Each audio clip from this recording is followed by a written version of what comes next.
ಈ ಕಾರ್ಯಕ್ರಮದ ಪ್ರಾಯೋಜಕರು ಜೈನ್ ಇರಿಗೇಷನ್ ಸಿಸ್ಟಮ್ಸ್ ಲಿಮಿಟೆಡ್, ಜಾಗತಿಕ ತುಂತುರು ಮತ್ತು ಹನಿ ನೀರಾವರಿ ಉಪಕರಣಗಳ ಉತ್ಪಾದಕರು, ಬೇಸಾಯ ತಂತ್ರಜ್ಞಾನ ನಿರೂಪಕರು ಹಾಗೂ ರೋಗರಹಿತ ಟಿಶ್ಯೂ ಕಲ್ಚರ್ ಗಿಡಗಳು. ಕ್ಯಾಡ್ಬರೀಸ್, ಕೋಕೋ ಬೆಳೆಸಿ ಅಧಿಕ ಆದಾಯ ಗಳಿಸಿ. ವೀಕ್ಷಕರೇ ನಮಸ್ಕಾರ. ಇವತ್ತಿನ ಕೃಷಿ ಋಷಿ ಅಂಗಳದಲ್ಲಿ ಕಾರ್ಯಕ್ರಮಕ್ಕೆ ತಮಗೆ ಸ್ವಾಗತ. ವೀಕ್ಷಕರೇ, ಇವತ್ತು ಕೂಡ ನಾವು ಅಣಬೆ ಘಟಕಕ್ಕೆ ಬಂದಿದ್ದೇವೆ. ಇವತ್ತಿನ ಕಂತಿನಲ್ಲೂ ಸಹ ನಮ್ಮ ರೈತ ಮಹಿಳೆಯಾಗಿರುವಂಥ ಶ್ರೀಮತಿ ಪ್ರಗತಿ ಮೇಡಮ್ ಅವ್ರನ್ನ ಮಾತಾಡಿಸಿ ಇವರು ಆಯಿಸ್ಟರ್ ಮಶ್ರೂಮ್ ಬೆಳೆಯನ್ನು ಹಾಕಿದ್ದಾರೆ. ಇದರಲ್ಲಿ ನಾನಾ ರೀತಿಯ ಅಂದರೆ ಅಣಬೆಗಳು ಬರ್ತವೆ. ನೀವು ಕೇಳಿರ್ಬೋದು, ಸೂಪರ್ ಮಾರ್ಕೆಟು ಮತ್ತು ಮಾಲ್ಗಳೆಲ್ಲ ಹೋದಾಗ ಈ ಬಟನ್ ಮಶ್ರೂಮ್ ಅಥವಾ ಗುಂಡಿ ಅಣಬೆ ಅಂತ ಏನು ಹೇಳ್ತೀವಿ ಅದನ್ನು ಜಾಸ್ತಿಯಾಗಿ ನೋಡ್ತೀವಿ ರೀ. ಇವ್ರು ಏನಕ್ಕೆ ಈ ರೀತಿಯ ಒಂದು ಆಯಿಸ್ಟರ್ ಮಶ್ರೂಮ್ಗೆ ಇವರು ಏನಕ್ಕೆ ಬೆಳಿಬೇಕು ಅಂತ ಅಂದ್ಕೊಂಡ್ರು? ಇದಕ್ಕೆ ಆ ರೀತಿಯ ಒಂದು ಡಿಮ್ಯಾಂಡ್ ಇದೆಯಾ?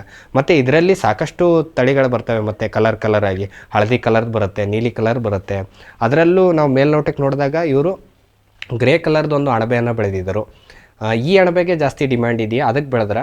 ಮತ್ತು ಇದನ್ನು ಬೆಳೆಯುವಂಥ ವಿಧಾನ ಹೇಗೆ, ಯಾವ ರೀತಿ ಬೆಳಿಬೇಕು, ಮತ್ತು ಡಾರ್ಕ್ ರೂಮಲ್ಲಿ ಎಷ್ಟು ದಿನ ಇರಬೇಕು, ಇದಕ್ಕೆ ಬೇಕಾದಂಥ ವಾತಾವರಣ ಮತ್ತು ವಾತಾವರಣದಲ್ಲಿ ಒಂದು ನೀರಿನ ಆರ್ದ್ರತೆ ಎಷ್ಟಿರಬೇಕು ಅನ್ನುವ ಎಲ್ಲ ಮಾಹಿತಿಗಳನ್ನು ಅವರಿಂದ ಕೇಳಿ ತಿಳಿದುಕೊಂಡು ಬರೋಣ ಬನ್ನಿ.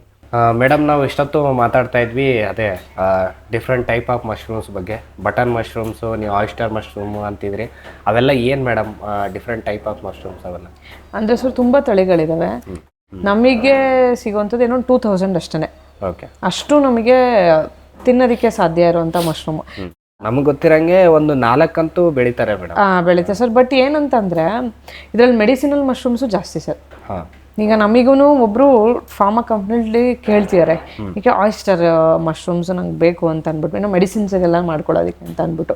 ಈಗ ಇಲ್ಲಿ ಬಂದರೆ ಸರ್, ಈಗ ರೀಜನಲ್ಲಿ ಈಗ ತುಂಬ ಫೇಮಸ್ ಅಂದರೆ ನಾವು ಆಯಿಸ್ಟರಲ್ಲೇ ತುಂಬ ಇದಾವೆ. Pink, blue, white, grey. ಆಯಿಸ್ಟರಲ್ಲೇ ಡಿಫರೆನ್ಸ್ ಇದಾವೆ ಸರ್. ಪಿಂಕ್ ಮಶ್ರೂಮ್ಸ್ ಇದೆ, ಪಿಂಕ್ ಆಯಿಸ್ಟರ್ ಅಂತ, ಯೆಲ್ಲೋ ಆಯಿಸ್ಟರು. ಆಮೇಲೆ ಬಂದ್ಬಿಟ್ಟು ಈಗ ನಾವು ಗ್ರೋ ಮಾಡೋದು ಗ್ರೇ ಆಯಿಸ್ಟರ್ ಅಂದ್ಬಿಟ್ಟು, ಮತ್ತೆ ಬ್ಲೂ ಆಯಿಸ್ಟರ್ ಅಂತ ಇದೆ. ಆಮೇಲೆ ಬಂದ್ಬಿಟ್ಟು ವೈಟ್ ಮಶ್ರೂಮ್ಸ್ ಇದೆ, ವೈಟ್ ಆಯಿಸ್ಟರ್ ಮಶ್ರೂಮ್ಸ್ ಅಂತೆಲ್ಲ ಇದಾವೆ. ಅದು ಬಿಟ್ಟರೆ ಸರ್ ಈಗ ಬಟನ್ ಮಶ್ರೂಮ್ಸ್ ಅಂತ. ನೆಕ್ಸ್ಟು ಮಿಲ್ಕಿ ಮಶ್ರೂಮ್ಸ್ ಅಂತ. ಮಿಲ್ಕಿ ಮಶ್ರೂಮ್ಸ್ ಎಲ್ಲನೂ ಹೈ ಟೆಂಪ್ರೇಚರ್ಲಿ 30 ಡಿಗ್ರಿ ಅಬೋವ್ ಅಲ್ಲಿ ಮಿಲ್ಕಿ ಮಶ್ರೂಮ್ಸ್ ಗ್ರೋ ಮಾಡೋದು. ಆ ಥರ ಇದೆ ಸರ್. ನಮ್ಮದು ಪ್ಯಾಡಿಸ್ಟ್ರಾ ಅಂತ ಬೆಳೀತಾರಲ್ಲ, ಪ್ಯಾಡಿಸ್ಟ್ರಾ ಅಂತಾನು ಬೆಳೀತಾರೆ ಸರ್. ಬಟ್ ನಾನು ಯಾಕೆ ಆಯಿಸ್ಟರು ಪರ್ಟಿಕ್ಯುಲರ್ ಆಗಿ ಇದು ಮಾಡ್ಕೊಂಡೆ ಅಂದರೆ ಎಲ್ಲದು 2 ಮಂತ್ಸೇ ಸರ್. ಈಗ ಆಯಿಸ್ಟರು ಈ ಮಿಲ್ಕಿ ಹೆಂಗೆ ಅಂದರೆ ಆಯಿಸ್ಟರು ಪ್ಲಸ್ ಬಟನ್ ಥರ ಎರಡರೂ ಮಿಕ್ಸ್ ಆಗಿ ಗ್ರೋ ಮಾಡೋ ಥರ ಮಿಲ್ಕಿ. ಯಾಕಂದರೆ ಆಯಿಸ್ಟರ್ ಅಲ್ಲಿ ಸರ್ ನನಗೆ 30 ಡೇಸಿಗೆಲ್ಲ ಬಂದ್ಬಿಡುತ್ತೆ. ಬಟ್ ಬಟನ್ ಮಶ್ರೂಮು 2 ಮಂತ್ಸೇ, ಮಿಲ್ಕಿ ಮಶ್ರೂಮು 2 ಮಂತ್ಸೇ. 60 ದಿನವರೆಗೂ 2 ಮಂತ್ಸ್ ಬೇಕಾಗತ್ತೆ. ಈಗ ಬಟನ್ ಅಲ್ಲಾದ್ರೆ 1 ಮಂತ್ ಕಾಂಪೋಸ್ಟಿಗೆ ಬೇಕು ರೆಡಿ ಮಾಡ್ಕೊಳಕ್ ನಮಗೆ. ಅದು ಸ್ವಲ್ಪ ಕಾಂಪ್ಲಿಕೇಟ್. ಎಲ್ಲ ಹಾಕಿ ಮಾಡ್ಕೊಳ್ಳೋ ಸರ್. 1 ಮಂತ್ ಅದನ್ನ ರೆಡಿ ಮಾಡೋದು ಕಾಂಪೋಸ್ಟ್. ತಿರ್ಗಾ ಮತ್ತೆ ಏನ್ ಮಾಡ್ತಾರೆ, ಅದನ್ನ ತಗೊಂಡೋಗಿ ಲ್ಯಾಬ್ ಅಲ್ಲಿ ಟೆಸ್ಟ್ ಮಾಡಿಸ್ತಾರೆ. pH ಲೆವೆಲ್ 7 ಎಷ್ಟೋ ಇರಬೇಕು pH ಲೆವೆಲ್. ಅದನ್ನೆಲ್ಲ ಟೆಸ್ಟ್ ಮಾಡಿಸಿ ಅದು ಓಕೆ ಅಂದಾಗ ಮಾತ್ರನೇ ಪಾಶ್ಚರೈಸೇಷನ್ ಮಾಡಿ ಪಾಶ್ಚರೈಸೇಷನ್ ಎಲ್ಲ ಮಾಡಿಸ್ಬೇಕು ಸರ್. ಎಲ್ಲ ಅದಾದ್ಮೇಲೆ ನೆಕ್ಸ್ಟ್ ನಾವು ಸೀಡ್ಸ್ ನ ಅದರಲ್ಲಿ ಸೋ ಮಾಡಕ್ಕಾಗೋದು. ಅದಾಯ್ತು. ಮತ್ತೆ ಇದು ಮಿಲ್ಕಿ ಮಶ್ರೂಮ್ ಅಲ್ಲಾದ್ರೆ ಮಿಲ್ಕಿ ಮಶ್ರೂಮ್ ಮಾಡಬೇಕು ಅಂದ್ಕೊಂಡಿದ್ದೀವಿ. ಬಟ್ ನಮಗಷ್ಟೇ ಮನೆಗೆ ಹೋಗಿ, ಯಾಕಂತಂದರೆ ನಂಗೆ ಆಯಿಸ್ಟರಲ್ಲೇ ಆಲ್ರೆಡಿ ನನಗೆ ಅದೇ ಮಾರ್ಕೆಟಿಂಗ್ ಚೆನ್ನಾಗಿ ಸಿಗ್ತಿದೆ. ಸೊ ಇನ್ಯಾಕೆ ನಮಗೆ ಇದನ್ನೇ ಆಡೋ ಟೈಮ್ ಆಗೋದಿಲ್ಲ ಅಂತ ಅಂದ್ಕೊಂಡು ಇದರಲ್ಲೇ ನಾವು ಗ್ರೋ ಮಾಡಿ. ಈಗ ಡೈಲಿ 200 ಅಂದರೆ ಇವ್ರು ಬರೋಷ್ಟರಲ್ಲೇ ನಂಗೆ ಲೇಬರ್ಸ್ 9 o'clock ಬಂದುಬಿಡ್ತಾರೆ. 8:30 9 o'clock ಬಂದರೆ ಅವ್ರು ಹೋಗೋಷ್ಟರಲ್ಲಿ 6:30 ಆಗಿಬಿಡುತ್ತೆ. ಎಲ್ಲ ಪ್ರೊಸೆಸ್ ಎಲ್ಲ ಮುಗಿಸ್ಕೊಂಡು ಎಲ್ಲ ಮಾಡಬೇಕಾಗುತ್ತೆ. ಮಿಲ್ಕಿಲಾದರೆ ಮತ್ತೆ ಅದನ್ನು ಕಟ್ ಮಾಡಿ ಅದನ್ನು ಕಾಂಪೋಸ್ಟ್ ಎಲ್ಲ ಹಾಕ್ತಾರೆ. ಕಾಂಪೋಸ್ಟ್ ಎಲ್ಲ ಹಾಕಿ ಅದರಲ್ಲಿ ಗ್ರೋ ಮಾಡೋದು ಮಿಲ್ಕಿ. ಬಟ್ ಮಿಲ್ಕಿಲೂ ತುಂಬ ಯಾವುದ್ರಲ್ಲೂ ಸರ್ ಯಾವ ಮಿಲ್ಕಿ ಮೇಡಮ್ ಜಾಸ್ತಿ ಟೆಂಪ್ರೇಚರ್ ಚೆನ್ನಾಗಿ ಮತ್ತು ರಿಲೇಟಿವ್ ಹ್ಯುಮಿಡಿಟಿ ಒಂದು 60 ರಿಂದ 70 ಬೆಳೀತಾರೆ. ಅದರಲ್ಲೇ ಸಾಕು ಸರ್. ಅದನ್ನು 2 ಮಂತ್ಸೇನೆ. ಹೈ ಟೆಂಪ್ರೇಚರಲ್ಲಿ 30 ಡಿಗ್ರಿ ಎಲ್ಲನೂ ಇದಾಗುತ್ತೆ. ಬಟ್ ಆಯಿಸ್ಟರ್ 30 ಟಚ್ ಮಾಡೋಕ್ಕಾಗಲ್ಲ. ನಮ್ಮ ಟಚ್ ಬಡ್ಸೇ ಇದಾಗ್ಬಿಡ್ತು ಆಯಿಸ್ಟರಲ್ಲಿ. ಅದರಲ್ಲೂ ಈ ಬಟನ್ ಮಶ್ರೂಮ್ ಅಂತೂ ನಾವು ಹೌದು ಸರ್ ಡಾರ್ಕ್ ರೂಮ್ ಅಲ್ಲಿ 18 ತುಂಬಾ ಸರ್. ಇವೆರಡು ತುಂಬಾ ಸ್ವಲ್ಪ ಏನಂತಂದ್ರೆ ತುಂಬಾ ಸೆನ್ಸಿಟಿವ್, ತುಂಬಾ ಸೆನ್ಸಿಟಿವ್. ಆಯಿಸ್ಟರ್ ಆಗಿರ್ಲಿ ಬಟನ್ ಆಗಿರ್ಲಿ ಅದರಲ್ಲಿ ಹಂಗೆ ಮಾಡೋಕ್ಕೂ ಆಗೋದಿಲ್ಲ. ಯಾಕಂದ್ರೆ ಸೇಮ್ ಫಂಗಸ್ಗಳು ಆಯಿಸ್ಟರಲ್ಲಿ ಏನು ಫಂಗಸ್ ಅದರಲ್ಲೂ 3ರಲ್ಲೂ ಫಂಗಸ್ ಬಂದೇ ಬರ್ತವೆ. ಬಟ್ ಇದು ಸೇಮ್ ಬಟನ್ ಅಲ್ಲೂ ಅಷ್ಟೇನೆ. ನಮಗೆ ಟೆಂಪ್ರೇಚರ್ ವೇರಿ ಆಗ್ಬಿಟ್ರೆ ಅದೊಂದು ಪ್ರಾಬ್ಲಮ್ ಆಗ್ಬಿಡುತ್ತೆ, ಬರೋದೇ ಇಲ್ಲ, ಮಶ್ರೂಮ್ಸೇ ಬರೋದಿಲ್ಲ ಅದರಲ್ಲಿ. ಹಂಗಾಗ್ಬಿಡುತ್ತೆ. ಕೆಲವೊಂದ್ಸಲ ನಾನು ಅದನ್ನು ಫೇಸ್ ಮಾಡಿದೀವಿ. ಏನಂದ್ರೆ ಮೈಸಿಲಿಯಮೇ ರನ್ ಆಗಿರಲ್ಲ ಕೆಲವೊಂದ್ಸಲ. ತುಂಬ ಬ್ಯಾಗ್ಸ್ಗಳಲ್ಲಿ ಹಾಗೆ ಆಗ್ಬಿಟ್ಟಿರ್ತವೆ. ಆಯಿಸ್ಟರ್ ಅದೇ ಹೇಳಿ ನನಗೆ 1 ತಿಂಗಳಲ್ಲಿ ಸಿಕ್ಬಿಡುತ್ತೆ ನನಗೆ. ಅಲ್ಲಿಗೆ ನನಗೆ ಆಯಿಸ್ಟರು 45 to 50 ಡೇಸಿಗೆ ಮುಗ್ಬಿಡುತ್ತೆ. ಆದರೂ ಇದು ಹಂಗೆ. ಅದಕ್ಕೋಸ್ಕರ ನಾವು ಏನು ಮಾಡಿದ್ವಿ, ಆಯಿಸ್ಟರ್ ಚೂಸ್ ಮಾಡಿದ್ವಿ. ಮತ್ತೆ ಹೌದು ಸರ್, ಎಲ್ಲ ಕಡೆಯಿಂದನೂ ಬೆಸ್ಟ್ ಅದು. ಮತ್ತೆ ಏನಂತಂದ್ರೆ ಆಯಿಸ್ಟರ್ ಆರ್ಗ್ಯಾನಿಕಲ್ಲೇ ಮಾಡೋದು ನಾವು. ಅದಕ್ಕೇನು ಕಾಂಪೋಸ್ಟ್ ಏನು ಹಾಕಲ್ವಲ್ಲ, ಜಸ್ಟ್ ಬೇಯಿಸೋದಷ್ಟೇ ಬೇಯಿಸ್ತೀವಿ, ಒಣಗಿ ಹಾಕ್ತೀವಿ, ಅದೊಂದು 80% ನೀರು ಹೋಗಿ 20% ಇರೋಂಗೆ ಮಾಡ್ಕೊತೀವಿ, ಅದನ್ನ ಮಾಡ್ಬಿಡ್ತೀವಿ ಅಷ್ಟೇ. ಬಟ್ ಇದರಲ್ಲೆಲ್ಲ ಸ್ವಲ್ಪ ಕೆಮಿಕಲ್ಸ್ ಎಲ್ಲಾನು ಜಾಸ್ತಿ ಇರೋದಲ್ಲ. ಕ್ಯಾಲ್ಸಿಯಂ ಕಾರ್ಬೋನೇಟ್ ಆ ರೀತಿ ಎಲ್ಲ ಕೆಲವೊಂದಕ್ಕೆ ಹಾಕ್ತಾರಲ್ಲ ನೀವು ಆ ರೀತಿ ಬಟ್ ತುಂಬಾ ಈ ಇದ್ರಲ್ಲೂ ತುಂಬಾ ಇದಾಗಿ ಬೆಳೀತಾರೆ, ತುಂಬಾ ಡಿಫ್ರೆನ್ಸ್ ಇದಾವೆ ಈ ಪ್ರೊಸೆಸ್ಗಳೆಲ್ಲ. ಈಗ ಒಬ್ಬೊಬ್ರು ಸ್ಟೀಮಲ್ಲಿ ಮಾಡ್ತಾರೆ, ನಾವು ಬಾಯ್ಲಿಂಗ್ ಅಲ್ಲಿ ಮಾಡ್ತೀವಿ. ಕೆಲವೊಬ್ರು ಕೆಮಿಕಲ್ ಮೆಥಡ್ಸ್ ಮಾಡ್ತಾರೆ, ಕೆಲವೊಬ್ರು ಬ್ಲೀಚಿಂಗ್ ಪೌಡರು ಮತ್ತೆ ಕ್ಯಾಲ್ಸಿಯಂ ಕಾರ್ಬೋನೇಟ್ ಹಾಕ್ಬಿಟ್ಟು ಮಾಡ್ತಾರೆ. ಆ ಥರ ಎಲ್ಲ ಇದಾವೆ. ಅಂದರೆ ಈಲ್ಡ್ ಎಲ್ಲ ಚೆನ್ನಾಗಿ ಬರುತ್ತೆ ಅಂತ. ಬಟ್ ನಮಗೇನಂದ್ರೆ ಈಗ ಕೆಮಿಕಲ್ಸ್ ಎಲ್ಲ ಯೂಸ್ ಮಾಡೋಕೆ ಏನಕ್ಕೆ ಯೂಸ್ ಮಾಡಲ್ಲ ಅಂದರೆ ನಮಗೆ ಆಲ್ರೆಡಿ ಜಮೀನು ಇರೋದ್ರಿಂದ ಈಗ ನೇಚರಿಗೂ ಟಾಕ್ಸಿಕ್ ಫ್ರೀ ಬೇಕು.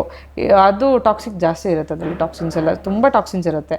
ಈಗ ನಮ್ಮ ಮನೇಲಿ ನಾವು ನಮ್ಮ ಜಮೀನಿಗೆ ರೌಂಡ್ ಅಪ್ಪೇ ಓಡಿಸಲ್ಲ ನಾವು ಇಲ್ಲಿವರೆಗೂ ನಮ್ಗೆ 15-16 ವರ್ಷ ಆಯಿತು, ಇಲ್ಲಿ ತನಕ ನಮ್ಮಪ್ಪ ಮಾಡ್ಸೋಕ್ಕೆ ಬಿಡೋದಿಲ್ಲ. ಅದಕ್ಕೆ ಏನಂತಾರೆ, ನೀವು ಆರ್ಗ್ಯಾನಿಕ್ ಮಾಡಿದ್ರೆ ಆರ್ಗ್ಯಾನಿಕ್ ಮಾಡಿರಲ್ಲ, ಕೆಮಿಕಲೇ ಯೂಸ್ ಮಾಡಿಬಿಡ್ರಿ ಅಂತಾರೆ. ಆ ಥರ ನಾವು ರೌಂಡ್ ಅಪ್ಪೇ ಮಾಡಿಸಲ್ಲ. ಏನೇ ಇದ್ರು ಆಚೆಯಿಂದಾದ್ರು ಕರೆಸಿ ಉಳ್ಳುಡಿಸ್ತೀವಿ ಹೊರತು ಅದಕ್ಕೆ ಮಾಡಲ್ಲ, ಜಮೀನಿಗೆ ಅವ್ರು ಹಾಕಕ್ಕೆ ಬಿಡೋದಿಲ್ಲ. ಅಂಥದ್ರಲ್ಲಿ ಇದಕ್ಕೂ ಬೇಡ ಅಂದ್ಬಿಡ್ತಾರೆ. ಸೊ ಅದಕ್ಕೋಸ್ಕರ ಏನು ಮಾಡ್ತೀವಿ, ಆರ್ಗ್ಯಾನಿಕ್. ಹಾಗಾದರೆ ಮೇಡಮ್, ಈಗ ಬಟನ್ ಮಶ್ರೂಮ್ ಅಂತೂ ಫುಲ್ ಸೆನ್ಸಿಟಿವ್. ಅದು ವ್ಯಾಲ್ಯೂ ವೈಸ್ ನೋಡಿದಾಗ ಮೇಡಮ್, ಈಗ ಹಾಲು ಅಣಬೆ ಏನಿದೆ ಅದು ಸ್ವಲ್ಪ ಹಾರ್ಡಿ ಬೆಳಿಬೋದು ಸ್ವಲ್ಪ ಟೆಂಪ್ರೇಚರಲ್ಲಿ. ಬಟನ್ ಮಶ್ರೂಮು ಮತ್ತು ಆಯಿಸ್ಟರ್ ಮಶ್ರೂಮ್ ಎರಡೂ ಸೆನ್ಸಿಟಿವ್. ಈ ಜಾಸ್ತಿ ಮೂರರಲ್ಲಿ ನಿಮಗೆ ಈಗ ಮಾತಾಡಿದ್ರಿಂದ ಈ ಮೂರಲ್ಲಿ ನಿಮಗೆ ವ್ಯಾಲ್ಯೂ ವೈಸ್ ನೋಡೋದಾದರೆ ಹೆಚ್ಚಿಗೆ ಯಾವುದು ಡಿಮ್ಯಾಂಡ್ ಇದೆ ಅನ್ಸುತ್ತೆ ಸರ್? ಡಿಮ್ಯಾಂಡು ಆಯಿಸ್ಟರ್ಗೆ ಇರೋದು. ಓಕೆ, ಅಂದರೆ ನನಗೆ ಗೊತ್ತಿರಂಗೆ ಆಯಿಸ್ಟರ್ಗೆ ಇರೋದು. ಈಗ ಬಟನ್ ಏನು ಗೊತ್ತಾ ಸರ್, ಇನ್ನೊಂದು ಏನಂತಂದರೆ ಈಗ ಎಲ್ಲರಿಗೂ ಮಿಸ್ಕನ್ಸೆಪ್ಷನ್ ಏನು ಅಂತಂದರೆ, ಬಟನ್ ಮಾತ್ರ ಮಶ್ರೂಮು, ಬೇರೆ ಯಾವುದು ಮಶ್ರೂಮ್. ಈಗ ಎಷ್ಟೋ ಜನ ಹಂಗೇನೆ ಕೇಳೋದು. ಈಗ ನಾವೇ ಮಾರ್ಕೆಟಿಂಗಿಗೆ ಇಂಟ್ರೊಡ್ಯೂಸ್ ಮಾಡಕ್ ಹೋದ್ರು ಈಗ ಗುಂಡುಗ್ ಬರುತ್ತಲ್ಲ ಅದಿಲ್ವಾ ಅಂತಾರೆ. ಅಂದ್ರೆ ತಿಂದಿರೋದು ಅದನ್ನ. ಸೊ ಅವ್ರು ಅದೊಂದೇ ಅಂತ ಅನ್ಕೊಂತಾರೆ. ಬಟನ್ ಇಲ್ಲಿ ಕರ್ನಾಟಕದಲ್ಲಿ ಎಲ್ಲಿ ಒಂದು 2-3 ಜನ ಏನೋ ಅಷ್ಟೇ ಸರ್ ಬೆಳಿತಾರೆ, ನನಗೆ ಗೊತ್ತಿರಂಗೆ. ಎಲ್ಲ ಇನ್ ಬಿಟ್ರೆ ಗೋವಾಯಿಂದಾನೇ ತರಿಸ್ಕೊಳ್ಳೋದು.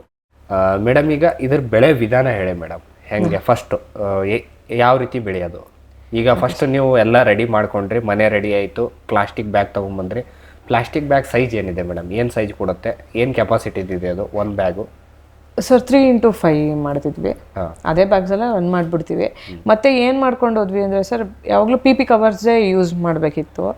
ಆಮೇಲೆ ಏನು ಮಾಡಿದ್ರೆ ಒಂದ್ಸಲಕ್ಕೆ ಅಲ್ಲಿ PP ಕವರ್ಸ್ ನನಗೆ ಆಲ್ರೆಡಿ ಸ್ಪಾಂಜ್ ತರಿಸ್ಬಿಟ್ಟಿದ್ವಿ.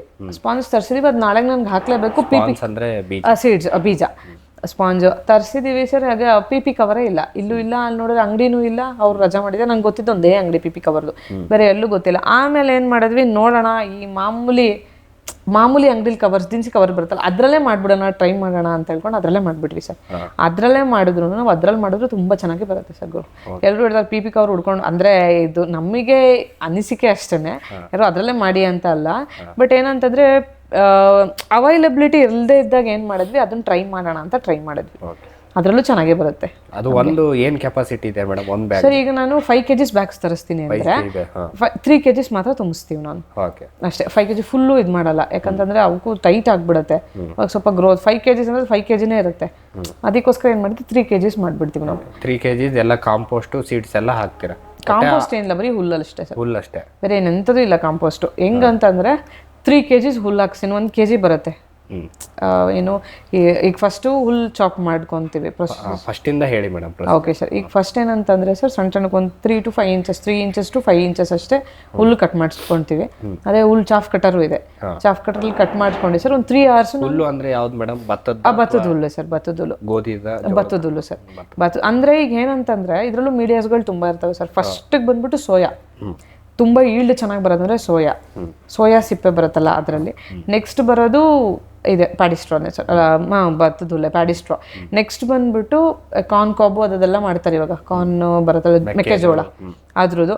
ನೆಕ್ಸ್ಟು ಇನ್ನೂ ಬೇರೆ ಬೇರೆದ್ರಲ್ಲಿ ಮಾಡ್ತಾರೆ. ಸಾಡಸ್ಟ್, ಅದೇ ಮರದ್ದು ಪುಡಿ ಬರುತ್ತಲ್ಲ ಸರ್, ಅದೊಂದು ಅದ್ರಲ್ಲಿ ಮಾಡ್ಕೊಂತಾರೆ. ನೆಕ್ಸ್ಟ್ ಎಲ್ಲತ್ರಲ್ಲೂ ಗ್ರೋತ್ ಆಗುತ್ತೆ, ಯಾವುದ್ರಲ್ಲೂ ಗ್ರೋ ಆಗಲ್ಲ ಅಂತಿಲ್ಲ. ಬಟ್ ಈಲ್ಡ್ ಯಾವ್ದ್ರಲ್ಲಿ ಜಾಸ್ತಿ ಅಂತ ಅಂದ್ಕೊಂಡು ನಾವು ಇದು ಮಾಡ್ಕೊಂಡಿದ್ದು. ಸೋಯಾ ಸಿಗಲ್ಲ ಇಲ್ಲಲ್ಲೂ ನಮಗೆ. ಸೊ ಏನು ಮಾಡಿದ್ವಿ, ಸೆಕೆಂಡಿಗೆ ಹೋದ್ವಿ. ಪ್ಯಾಡಿ ಇನ್ನೇನು ಸಿಗುತ್ತೆ, ಭತ್ತದ ಹುಲ್ಲಂತೂ ಇಲ್ಲ, ಅರೌಂಡ್ ಎಲ್ಲ ಕಡೆನೂ ಸಿಗುತ್ತೆ. ಸೊ ಅದನ್ನು ತಗೊಂಡು ಬಂದ್ವಿ ಸರ್. ಒಂದು ಅದೇ 3 to 5 inches ಅಷ್ಟು ಚಾಪ್ ಮಾಡಿಸ್ತೀವಿ. ಕಟ್ ಮಾಡಿಸಿ ಒಂದು ಎಲ್ಲ ಹಿಂದೆ ಎಲ್ಲ ದೊಡ್ಡದಾಗಿ ತೊಟ್ಟಿ ಎಲ್ಲ ಮಾಡ್ಕೊಂಡಿದ್ದೀವಿ ನಾವು. ಆ ತೊಟ್ಟಿ ಒಳಗೆ ಅದನ್ನ ನೆನೆ ಹಾಕ್ತೀವಿ. ನೆನೆ ಹಾಕಿದ್ರೆ 3 hours ನೆನೆ ಹಾಕ್ತೀವಿ ಸರ್. ಫುಲ್ ನೀಟಾಗಿ ಅದು ಸೋಕ್ ಆಗಬೇಕು. ಅದಾಗೋದಿಲ್ಲ. ಬಟ್ ಏನಂತಂದ್ರೆ ಇದನ್ನೆಲ್ಲ ಚೆನ್ನಾಗಿ ಅದನ್ನ ಒಳಗೆ ನೆನೆಯಂಗೆ ಮಾಡಿ ಮೇಲ್ಗಡೆ ಕೋಲ್ಗಳು ಎಲ್ಲ ಕ್ಲೀನ್ ಮಾಡಿ ಅದೆಲ್ಲ ಇಟ್ಟು ಅದನ್ನ ನೆನೆಯಂಗೆ ಮಾಡ್ತೀವಿ. ಅದು ಮಾಡಿದ್ಮೇಲೆ ಸರ್ 3 hours ಆದ್ಮೇಲೆ ಏನು ಮಾಡ್ತೀವಿ, ಒಂದು ಚೀಲದಲ್ಲಿ ತುಂಬಿಬಿಟ್ಟು ಅಲ್ಲಿಂದ ಡ್ರಮ್ ಇಟ್ಟಿದ್ದೀವಿ. 4 ಡ್ರಮ್ ಇದಾವೆ, ದೊಡ್ಡ ದೊಡ್ಡ ತಾರ ಡ್ರಮ್ ಬರುತ್ತಲ್ಲ, ಆ ತಾರ ಡ್ರಮ್ಮಲ್ಲೇ ಚೀಲದ ಸಮೇತ ಈರುಳ್ಳಿ ಚೀಲ ಬರುತ್ತಲ್ಲ, ಚೀಲದ ಸಮೇತ ಹಾಕಿ ಅಲ್ಲಿ ಬಾಯ್ಲ್ ಮಾಡ್ತೀವಿ ಸರ್. 1 hour ಬಾಯ್ಲ್ ಮಾಡ್ತೀವಿ. ಫಸ್ಟ್ ಆಲ್ರೆಡಿ ಅದು ಬಾಯ್ಲ್ ಆಗ್ತಾ ಇರತ್ತೆ, ನೀರು ಕುದೀತಾ ಇರತ್ತೆ ನೀರು. ಸೊ ಅದರಲ್ಲಿ 1 hour ನಾವು ಬೇಯಿಸ್ತೀವಿ ಸರ್. ಬೇಯಿಸಿ 1 hour ಆದ್ಮೇಲೆ ತೆಗ್ಸಿ ಸ್ವಲ್ಪ ಹಾರಾಕ್ತೀವಿ. ಹಾರಾಕಿ ಒಂದು 80%, ಒಂದು 70% ಅಷ್ಟು ಡ್ರೈ ಇರತ್ತೆ ಅಷ್ಟೇ. 30% ಇರಬೇಕು. ಹಂಗೆ ಇಟ್ಕೊಂಡು ನೆಕ್ಸ್ಟ್ ಓಕೆ, ನೀವು ಮುಟ್ಟಿದ್ರೆ ಸರ್ ನೀರು ತೊಟಕ್ಬಾರ್ದು ಅಷ್ಟೇ. ಈಗ ವಾಷಿಂಗ್ ಮಿಷಿನ್ ಅಲ್ಲಿ ಹೆಂಗೆ ಬಟ್ಟೆ ಡ್ರೈ ಆಗಿರತ್ತಲ್ಲ, ಬಟ್ ಅದು ಹೆಂಗೆ ಬರ್ತಿರಲ್ಲ, ಬಟ್ ಹಸಿ ಇರುತ್ತೆ, ಬಟ್ಟೆ ತೆಗೆದು ಒಣಗಾಕೋದಷ್ಟೇ. ಅದೇ ತರ ಸೇಮ್ ನೀರು ತೊಟಕ್ಬಾರ್ದು. ಹಿಂಗೆ ಹಿಂಡಿದ್ರು ಇಲ್ಲಿ ನೀರು ಬರಬಾರ್ದು. ಬಟ್ ಹಸಿ ನಮ್ಮ ಕೈಯೆಲ್ಲ ಫೀಲ್ ಆಗತ್ತೆ ಹಸಿ ಅಂತ. ಇಲ್ಲೆಲ್ಲ ನೀರ್ ಇರುತ್ತೆ, ಬಟ್ ಹಿಂಗ ಮುಷ್ಟಿ ಕಟ್ಟಿ ಇದು ಮಾಡಿದಾಗ ನೀರು ಸೋರ್ಬಾರ್ದು, ಆ ತರ ಸರ್. ಅಲ್ಲಿಗೆ ಅದು ಕಲ್ಚರ್ ರೆಡಿ ಆಯ್ತು. ಅಲ್ಲಿಗೆ ಅಲ್ಲಿಂದ ಸ್ಟಾರ್ಟ್ ಆಗತ್ತೆ ಸರ್. ಅದನ್ನ ಅಲ್ಲಿಂದ ಏನ್ ಮಾಡ್ತೀವಿ, ತಿರ್ಗಾ ನೆಕ್ಸ್ಟ್ ಬ್ಯಾಗ್ ಪ್ರೊಸೆಸಿಂಗ್ ಸ್ಟಾರ್ಟಿಂಗ್ ಆಗುತ್ತೆ. ಬ್ಯಾಗಿಂಗ್ ಏನ್ ಮಾಡ್ತೀವಿ ಅಂದ್ರೆ 1 kg ಹುಲ್ಲಿಗೆ ಸರ್ ನಾವು 50 grams ಸೀಡ್ಸ್ ಹಾಕ್ತೀವಿ. 1 kg ಹುಲ್ಲಿಗೆ 50 grams. ಅಲ್ಲಿಗೆ 3 layers ಹಾಕ್ತೀವಿ ಹುಲ್ಲು. So 150 grams 150 grams spawn sir. ಅದಾದ್ಮೇಲೆ ಒಂದು 8 to 12 ಹೋಲ್ಸ್ ಮಾಡ್ತೀವಿ. ಮೇಲ್ಗಡೆ ಕೆಳಗಡೆ ಎರಡು ಮಾಡ್ತೀರಾ ಅಥವಾ ಸುತ್ತ ಸರ್? ಸುತ್ತಾನು ಮಾಡ್ತೀವಿ, ಒಂದ್ಸತಿ ಮೇಲ್ಗಡೆನೂ ಮಾಡ್ತೀವಿ. ಅಕಸ್ಮಾತ್ ಏನಾದ್ರು ಮಾಯಿಶ್ಚರ್ ನೀರು ಕಂಟೆಂಟ್ ಜಾಸ್ತಿ ಇತ್ತು ಅಂದಾಗ ಕೆಳಗಡೆನೂ ಒಂದು ಹೋಲ್ ಮಾಡ್ಬಿಡ್ತೀವಿ ಫುಲ್ ಬ್ಯಾಗ್ ಕೆಳಗಡೆ ಸರ್. ಯಾಕಂದ್ರೆ ನೀರು ಹೋಗ್ಲಿ ಅಂತ ಅನ್ಕೊಂಡು. ಇಲ್ಲ ಅಂತ ನೋಡ್ತೀವಿ ಒಂದಿನಕ್ಕೆ ಗೊತ್ತಾಗ್ಬಿಡುತ್ತೆ. ಇಲ್ಲ ಅಂತ ಏನಾಗುತ್ತೆ, ಒಳಗಡೆನೆ ಕೊಳೆಯಕ್ಕೆ ಸ್ಟಾರ್ಟ್ ಆಗ್ಬಿಡುತ್ತೆ. ಹಾಗೇನು ಇದಾಗೋದಿಲ್ಲ, ಸ್ಮೆಲ್ ಸ್ಟಾರ್ಟ್ ಆಗ್ಬಿಡುತ್ತೆ. ಅವಾಗ ತುಂಬಾ ರೇರು ಆ ಥರ ನಾವು ಮಾಡೋದು. ಅದು ಬಿಟ್ರೆ ಹೋಲ್ಸ್ ಮಾಡಿ ಕಾಟನ್ಸ್ ಎಲ್ಲ ಹಾಕಿ ಟೈಟಾಗಿ ಕಟ್ಟಿ ಮಾಮೂಲಿ ಡಾರ್ಕ್ ರೂಮಿಗೆ ಶಿಫ್ಟ್ ಮಾಡ್ತೀವಿ ಸರ್. ಡಾರ್ಕ್ ರೂಮಿಗೆ ಶಿಫ್ಟ್ ಮಾಡಿ ಆ ಡಾರ್ಕ್ ರೂಮಿಂದ 15th ಡೇಗೆ ಆಚೆ ತಗೊಬರ್ತೀವಿ. 15 ಡೇಗೆ ಆಚೆ ತಗೊಂಡು ಬಂದು ಹತ್ತಿ ಎಲ್ಲ ತೆಗೆದ್ಬಿಟ್ಟು, ಕೆಲವೊಬ್ರು ಹತ್ತಿ ಆ ಹೋಲಲ್ಲೇ ಬರಲಿ ಅನ್ಕೋತಾರೆ. ನಾವು ಹಂಗೆ ಹೋಲಲ್ಲಿ ಬಿಡಲ್ಲ, ಯಾಕಂದ್ರೆ ಜಾಸ್ತಿ ಬರಲಿ ಅಂತ ಅನ್ಕೊಂಡು ಸರ್. ಇವಾಗ ಸ್ಟಾರ್ಟಿಂಗಲ್ಲಿ ಏನು ಮಾಡ್ತಿದ್ವಿ, ಇದನ್ನ ತೆಗೆದ್ಬಿಡ್ತಿದ್ವಿ, ಫುಲ್ ಕವರೇ ಓಪನ್ ಮಾಡಿ ಬರೀ ಆ ಬ್ಯಾಗ್ ಮಾತ್ರ ಇಲ್ಲಿ ಪ್ಲೇಸ್ ಮಾಡ್ತಿದ್ವಿ. ಹಂಗೆ ಮಾಡ್ತಿದ್ದು. ಆಮೇಲೆ ಏನು ಮಾಡಿದ್ವಿ, ಅದೇನಾಗ್ಬಿಡ್ತು ಅಂದರೆ ಡ್ರೈ ಔಟ್ ಆಗೋಕ್ಕೆ ಶುರು ಆಗ್ಬಿಡ್ತು. ಫುಲ್ ಬ್ಯಾಗೆ ಡ್ರೈ ಔಟ್ ಆಗ್ಬಿಡ್ತು. ಆಮೇಲೆ ಗೊತ್ತಾಯ್ತು, ಇಲ್ಲ ಪ್ಲಾಸ್ಟಿಕ್ ಕವರ್ ಇದ್ರೆ ಸ್ವಲ್ಪ ನೀರಿರುತ್ತೆ, ಡ್ರೈ ಔಟ್ ಆಗಲ್ಲ ಅಂತ ಅಂದ್ಕೊಂಡು ಮಾರ್ಕ್ ಮಾಡಿ ಸ್ವಲ್ಪ ಬ್ಲೇಡಲ್ಲೆಲ್ಲನೂ ಕುಯ್ದ್ಬಿಡ್ತೀವಿ ಸುತ್ತ. ಎಲ್ಲೆಲ್ಲ ಹೋಲ್ಸ್ ಇರುತ್ತೆ, ಎಲ್ಲ ಸ್ವಲ್ಪ ಉದ್ದ ಇದು ಮಾಡಿಕೊಂಡು ನೀರು ಹೊಡೆಯಕ್ಕೆ ಸ್ಟಾರ್ಟ್ ಮಾಡ್ತೀವಿ ಸರ್. ಡಾರ್ಕ್ ರೂಮಲ್ಲಿ 15 days ಡಾರ್ಕ್ ರೂಮ್ ಸರ್. ಅಂದರೆ ಸ್ಟಾರ್ಟಿಂಗಲ್ಲಿ ಬ್ಯಾಗ್ ಫಿಲ್ ಆಯಿತು, ಎಲ್ಲ ರಬ್ಬರ್ ಬಂಡೆಲ್ಲ ಹಾಕಿ ಫಿಲ್ ಆಯಿತು. ಅಲ್ಲಿಂದ ತೆಗೆದು ಡಾರ್ಕ್ ರೂಮಿಗೆ ಶಿಫ್ಟ್ ಮಾಡ್ತೀವಿ. 15 days ಡಾರ್ಕ್ ರೂಮಲ್ಲೇ ಇರುತ್ತೆ ಅದು. ಅದನ್ನು ಹೋಗಿ ಚೆಕ್ ಮಾಡ್ಬೇಕು. ಅಲ್ಲೂ ಟೆಂಪರೇಚರ್ ಇಟ್ಟಿರಬೇಕು. ಟೆಂಪರೇಚರ್ ಹ್ಯೂಮಿಡಿಟಿ ಮಶ್ರೂಮ್ಗೆ ಅಲ್ಲೇನು ಟೆಂಪರೇಚರ್ ಮೇಂಟೈನ್ ಮಾಡ್ತೀರಾ ಸರ್? ಈಗ ಏನಾಗ್ಬಿಡುತ್ತೆ ಅಂದರೆ, ಈಗ ನಮ್ಮದು ಶೀಟ್ ಇರೋದಕ್ಕೆ ಏನು ಪ್ರಾಬ್ಲಮ್ ಆಗ್ಬಿಡುತ್ತೆ ಅಂದರೆ, ಅಬೌವ್ 35 ಹಂಗಾಗ್ಲಾಗೋಗ್ಬಿಡುತ್ತೆ. ಒಂದೊಂದ್ಸಲ ಟೆಂಪರೇಚರ್ ಜಾಸ್ತಿ ಇತ್ತು ಅಂದರೆ 30, 32 ಹಂಗೆಲ್ಲ ಆಗ್ಬಿಡುತ್ತೆ. ಅವಾಗ ಏನು ಮಾಡ್ಬಿಡ್ತೀವಿ ಅಂತ ಅಂದರೆ, ನಾವು ತಿರ್ಗಾ ಶೀಟ್ ಮೇಲೆಲ್ಲ ನೀರು ಓಡಿಸ್ತೀವಿ. ಗರಿಗಿರಿ ಎಲ್ಲ ಏನು ಹಾಕಲ್ಲ, ಯಾಕಂದ್ರೆ ಅದು ಯಾವಾಗಲೂ ಒಂದೊಂದ್ಸಲ ಪ್ರಾಬ್ಲಮ್ ಆಗುತ್ತಲ್ಲ. ಸೊ ಅದಕ್ಕೋಸ್ಕರ ಸೇಮೇ ಸರ್, ಡಾರ್ಕ್ ರೂಮಲ್ಲೂ ಅದೇ ಟೆಂಪರೇಚರ್ ಹ್ಯೂಮಿಡಿಟಿನೇ, ಅಲ್ಲೂ ಅದೇ ಟೆಂಪರೇಚರ್ ಹ್ಯೂಮಿಡಿಟಿನೇ. ಸ್ವಲ್ಪ ಡಾರ್ಕ್ ರೂಮಲ್ಲಿ ಟೆಂಪರೇಚರ್ ಜಾಸ್ತಿ ಆದರೂ ಏನೂ ಪ್ರಾಬ್ಲಮ್ ಇರಲ್ಲ. ಹಾಗೆ ಅಲ್ಲಿ 15 days ಆಗಿ 15 days ಫ್ರೂಟಿಂಗ್ ರೂಮಿಗೆ ತೊಗೊಂಡು ಬರ್ತೀವಿ. ಫ್ರೂಟಿಂಗ್ ರೂಮಿಗೆ ತೊಗೊಂಡು ಬಂದು ಅದೇ ಬ್ಲೇಡ್ಸಲ್ಲೆಲ್ಲ ಸ್ವಲ್ಪ ಸ್ಯಾನಿಟೈಸ್ ಎಲ್ಲನೂ ಸರ್. ಏನೇ ಮಾಡಿದ್ರು ನಮ್ಮ ಕೈಯಿಂದ ಹಿಡಿದು ಬ್ಲೇಡ್ಸ್ ಯೂಸ್ ಮಾಡ್ತೀವಿ ಅಂದರೆ ಬ್ಲೇಡ್ಸು ಅಷ್ಟೇ ಸ್ಯಾನಿಟೈಸ್ ಮಾಡಬೇಕು. ಪ್ರತಿಯೊಂದು ಸ್ಯಾನಿಟೈಸ್ ಮಾಡಿ ಅಲ್ಲಿಂದ ಸ್ಟಾರ್ಟ್ ಆಗುತ್ತೆ ಸರ್. ಒಂದು ಶಾರ್ಪ್ ಆಗಿರೋದ್ರಲ್ಲಿ ಕಟ್ ಮಾಡ್ತೀವಿ. ಅಲ್ಲಿಂದ ನೀರು ಹೊಡೆಯಕ್ಕೆ ಸ್ಟಾರ್ಟ್ ಮಾಡ್ತೀವಿ ಅವತ್ತಿಂದಾನೆ ಕಂಟಿನ್ಯೂ. 15th ಡೇಗೆ ನಾವು 15 ಆಗಿ 16th ಡೇಗೆ ತೊಗೊಂಡ್ಬರ್ತೀನಿ ಆಚೆ ಕಡೆ. 15 days ಅಲ್ಲೇ 16th ಡೇಗೆ ಆಚೆ ತೊಗೊಂಡು ಬಂದು ಅಲ್ಲಿಂದ ಸ್ಟಾರ್ಟ್ ಮಾಡ್ತೀವಿ. ಅವತ್ತಿಗೆ ನೀರು ಹೊಡೆಯಕ್ಕೆ ಸ್ಟಾರ್ಟ್ ಮಾಡ್ತೀವಿ. ನೀರು ಹೊಡೆಯೋದು ಎಷ್ಟು ಜಸ್ಟ್ ಹಸಿ ಇರಬೇಕು, ಸೋರ್ಬಾರ್ದು. ಹಾಂ ಸರ್, ಅದನ್ನು ಇದು ಮಾಡಬೇಕು. ಯಾಕಂದ್ರೆ ತುಂಬಾ ನೀರು ಹೊಡೆದ್ರೆ ಕೊಳೆತಂಗೆ ಆಗ್ಬಿಡುತ್ತೆ. ಯಾಕಂದ್ರೆ ಮತ್ತೆ ಇನ್ನೊಂದು ಏನಾಗುತ್ತೆ, ಬಡ್ಸ್ ಇಲ್ದಿದ್ದಾಗ ಓಕೆ, ಬಡ್ಸ್ ಬಂದ್ಬಿಡ್ತು ಅಂದರೆ ಜಾಸ್ತಿ ನೀರಾದರೆ ಕೊಳೆತು ಬಿಡುತ್ತದೆ. ಯಾಕಂದ್ರೆ ಮಾಯಿಶ್ಚರು ನಾವು ಮೇಂಟೈನ್ ಮಾಡ್ತಾ ಇರ್ತೀವಿ ಆಲ್ರೆಡಿ. ಸೊ ಅವಾಗ ಕೊಳೆಯಕ್ಕೆ ಸ್ಟಾರ್ಟ್ ಆಗ್ಬಿಡುತ್ತೆ, ಬಡ್ಸೇ ಕೊಳೆತ್ಬಿಡುತ್ತೆ, ಇಲ್ಲಾಂದರೆ ಡ್ರೈ ಔಟ್ ಆಗ್ಬಿಡುತ್ತೆ, ಹಾಗೆಲ್ಲ ಆಗ್ಬಿಡುತ್ತೆ. ಸೊ ಅದಕ್ಕೆ ನೀರು ನೋಡ್ಕೊಂಡು ನೀರು ಹೊಡಿಬೇಕು. ಆಮೇಲೆ ಟೆಂಪ್ರೇಚರ್ ಮೇಂಟೈನ್ ಮಾಡಲೇಬೇಕು ಸರ್. 24 to 26 ಟೆಂಪ್ರೇಚರ್ ಮೇಂಟೈನ್ ಮಾಡಲೇಬೇಕು ಕಂಪಲ್ಸರಿ. ಒಂದ್ಸಲ 27ವರೆಗೂ ಹೋಗುತ್ತೆ, ಏನು ಪ್ರಾಬ್ಲಮ್ ಇಲ್ಲ. But 24 to 26 compulsory. ಅದಾಗ್ತಿದ್ದಂಗೆ ಹ್ಯೂಮಿಡಿಟಿ 80 to 90 ಟೆಂಪ್ರೇಚರ್ 80 to 90% ಇರಲೇಬೇಕು. 80 ಅಬೋ ಅಷ್ಟಿದ್ರು ನಡೆಯುತ್ತೆ, ಬಟ್ ಅಷ್ಟು ಇರಲೇಬೇಕು ಕಂಪಲ್ಸರಿ. 80ಗಿಂತ ಮುಂಚೆ ಹೋಗಲೇಬೇಕು. ವಿಶ್ವದಾದ್ಯಂತ ಪೇಟೆಂಟ್ ಪಡೆದ ನ್ಯಾನೋ ತಂತ್ರಜ್ಞಾನದಲ್ಲಿ ತಯಾರಾದ ನೂವಾಲ್ಗಿ ದ್ರಾವಣ. ನೂವಾಲ್ಗಿ ಉಪಯೋಗಿಸಿದ ಮೇಲೆ ತುಂಬಾ ಇಳುವರಿನೂ ಬಂದಿದೆ. ಕಾಳುಮೆಣಸಿಗಂತೂ ಬಹಳ ಚೆನ್ನಾಗಿ ಬರುತ್ತೆ. ರೇಷ್ಮೆ ಎಲೆನೂ ಚೆನ್ನಾಗಿ ಬರ್ತದೆ. ಗಿಡಗಳು ತುಂಬಾ ಚೆನ್ನಾಗಿ ಬೆಳವಣಿಗೆ ಆಯಿತು. ಯಾವುದೇ ರಾಸಾಯನಿಕ ಅಥವಾ ವಿಶೇಷ ಗೊಬ್ಬರಗಳ ಗೊಡವೆ ಇಲ್ಲದೆ ಎಲ್ಲ ಬೆಳೆಗಳಲ್ಲಿ ಉತ್ತಮ ಗುಣಮಟ್ಟದ ಅಧಿಕ ಫಸಲನ್ನು ಪಡೆಯಿರಿ. ಯಾವಾಗಲೂ ನನ್ನ ಇರೋವರೆಗೂ ನೀವು ಅಲ್ಲಿಗೆ ಅಂತ ಬಿಟ್ಟು ಬಾಳಲ್ಲ ಅಂತ ಒಂದು ಭರವಸೆ ಕೊಡ್ತೀನಿ. ವೆಟ್ ಪೆಟ್ ಗಿಡಮೂಲಿಕಾ ಉತ್ಪನ್ನಗಳು. ಮೇಷ ಟಾನಿಕ್, ಕುರಿ ಮತ್ತು ಆಡುಗಳ ಒತ್ತಡ, ರೋಗ, ಕ್ರಿಮಿ ನಿವಾರಕ, ಹೆಚ್ಚಿನ ಬೆಳವಣಿಗೆ. ಕುಕ್ಕುಟ ಟಾನಿಕ್, ಕಡಿಮೆ ಆಹಾರ, ಉತ್ತಮ ಆರೋಗ್ಯ, ಕೋಳಿಗಳ ಅಧಿಕ ಬೆಳವಣಿಗೆ. ಕೆಚ್ಚಲು ಕೇರ್, ಕೆಚ್ಚಲು ಬಾವು ಬರದಂತೆ ತಡೆಯಲು ಬಂದರೆ ಬಾವು ನೋವು ಶಮನಕ್ಕೆ. ವೆಟ್ ಪೆಟ್ ಉತ್ಪಾದನೆ, ಶ್ರಮಜೀವಿಯಿಂದ ಸರಬರಾಜು. ಜಾಣ ಹೈನುಗಾರನ ಜಾಣ್ಮೆಯ ಆಯ್ಕೆ ವೆಟ್ ಪೆಟ್ ಉತ್ಪನ್ನಗಳು. ಜೈನ್ಸ್ ಜಗತ್ತಿನ ಅತಿದೊಡ್ಡ ಅಂಗಾಂಶ ಕೃಷಿ ಪ್ರಯೋಗಾಲಯ ಹಾಗೂ ಟಿಸಿ ಗಿಡಗಳ ಉತ್ಪಾದಕರು. ಸಮೃದ್ಧ ಇಳುವರಿಗೆ ಜೈನ್ ಜೀನೇನ್, ಯಾಲಕ್ಕಿ, ನೇಂದ್ರನ್ ಹಾಗೂ ಕೆಂಪು ಬಾಳೆ ಸಸಿಗಳು, ದಾಳಿಂಬೆ, ಭಗವತಳಿಯ ರೋಗಮುಕ್ತ ಸಸಿಗಳು, ಲಕ್ನೋ 49 ಪೇರಳೆ, ಸ್ಟ್ರಾಬೆರಿ ಇತ್ಯಾದಿ ಗಿಡಗಳು ಯೋಗ್ಯ ಬೆಲೆಯಲ್ಲಿ. ಅಂಗಾಂಶ ಕೃಷಿಯ ಜಾಗತಿಕ ಬ್ರ್ಯಾಂಡ್ ಜೈನ್. ಬ್ಯಾರಿಕ್ ಸೆಂಟರ್ ಫೆರ್ಮೋನ್ ಟ್ರಾಪ್ಸ್ನೊಂದಿಗೆ ರೇನೋಸಾರಸ್ ದುಂಬಿ ಮತ್ತು ಕೆಂಪು ಮೂತಿ ಹುಳುಗಳಿಂದ ತೆಂಗು, ತಾಳೆ, ಅಡಿಕೆ ಮರಗಳ ಸಂರಕ್ಷಣೆ. ತರಕಾರಿ ಮತ್ತು ಹಣ್ಣಿನ ಬೆಳೆಗಳಲ್ಲಿ ಹಣ್ಣಿನ ನೊಣಗಳ ನಿಯಂತ್ರಣಕ್ಕೆ ಬ್ಯಾರಿಕ್ ಸ್ಕ್ಯಾಚ್ ಫ್ರೂಟ್ ಫ್ಲೈ ಹಾಗೂ ವೆಜಿಟೇಬಲ್ ಫ್ಲೈ ಟ್ರ್ಯಾಪ್. ರಸ ಹೀರುವ ಕೀಟಗಳನ್ನು ಹಿಡಿಯಲು ಬಣ್ಣದ ಕ್ರೋಮ್ಯಾಟಿಕ್ ಸ್ಟಿಕ್ಕಿ ಟ್ರ್ಯಾಪ್ಸ್. ಪೇಟೆಂಟ್ ಹೊಂದಿದ ತಂತ್ರಜ್ಞಾನ, ದೀರ್ಘಕಾಲದವರೆಗೂ ಬಾಳಿಕೆ. ಕೀಟನಾಶಕಗಳಿಗೆ ಪರ್ಯಾಯ, ಪರಿಸರಕ್ಕೆ ಪೂರಕ. ಸುಸ್ಥಿರ ಸಾವಯವ ಕೃಷಿಗಾಗಿ ಬ್ಯಾರಿಕ್ಸ್. ಕೋಕೋ ಈಗ ಕರ್ನಾಟಕದ ವಾಣಿಜ್ಯ ತೋಟದ ಬೆಳೆಗಳಲ್ಲೊಂದು. ಅಧಿಕ ಇಳುವರಿಯ ಹೈಬ್ರಿಡ್ F1 ಗಿಡಗಳು ಕ್ಯಾಡ್ಬರಿ ನರ್ಸರಿಗಳಲ್ಲಿ ಮಾತ್ರ ಲಭ್ಯ. ಗಿಡ ಬೇಕಾದವರು ಕ್ಯಾಡ್ಬರಿ ಅಧಿಕಾರಿಗಳನ್ನು ಸಂಪರ್ಕಿಸಿ.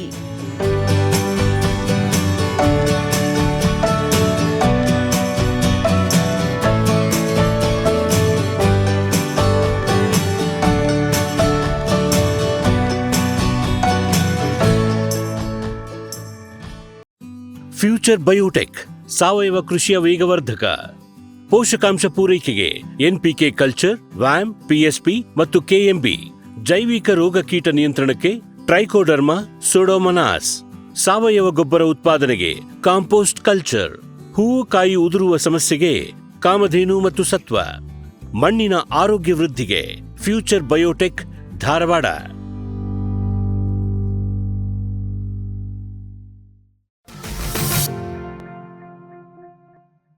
ಮತ್ತು ಇನ್ನೊಂದೇನಂತಂದರೆ ಟೆಂಪ್ರೇಚರ್ ಕಮ್ಮಿ ಆಗ್ತದೆ, ಹ್ಯುಮಿಡಿಟಿ ಜಾಸ್ತಿ ಆಗ್ತಾರೆ.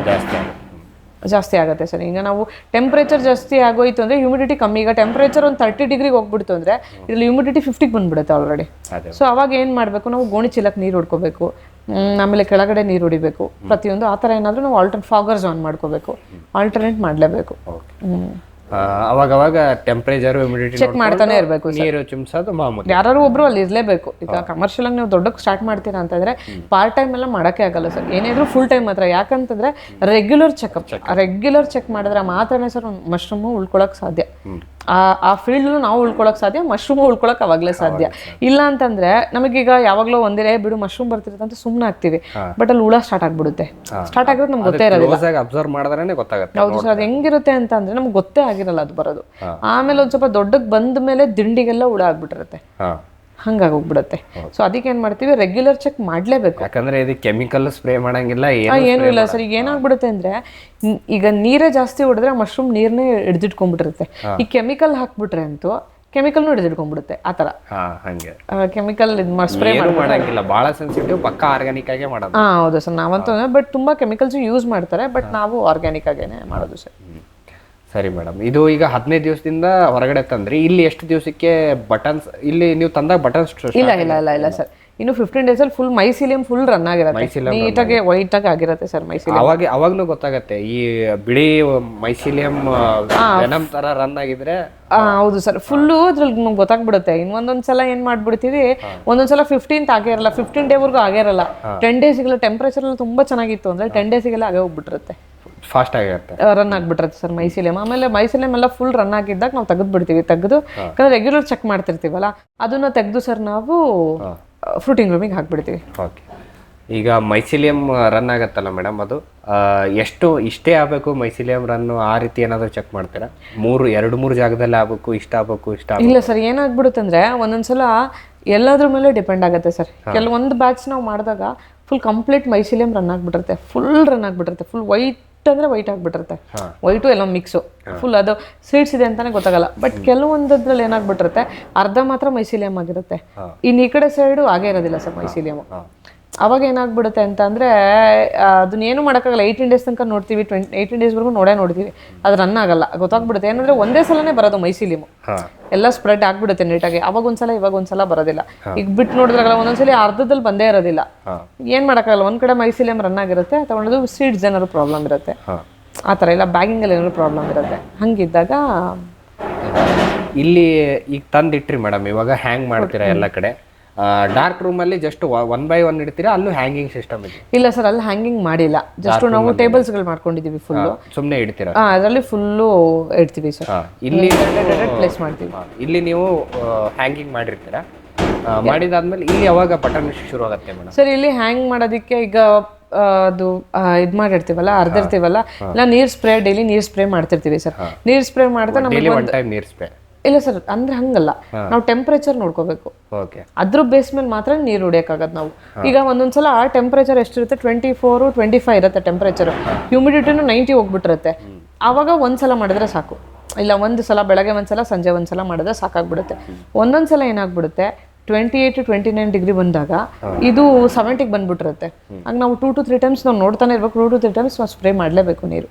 ಇಲ್ಲ ಅಂತಂದ್ರೆ ನೀರಂದ್ರೆ ಕೈಲೇ ಹೊಡಿಯೋದಾ ಅಥವಾ ಸ್ಪ್ರೇ? ಇಲ್ಲ, ಸ್ಪ್ರೇಯರ್ ಇದೆ ಸರ್, ಫಾಗರ್ ಇದೆಯಲ್ಲ, ಫಾಗರ್ ಅಲ್ಲಿ ಮಾಡ್ತೀವಿ.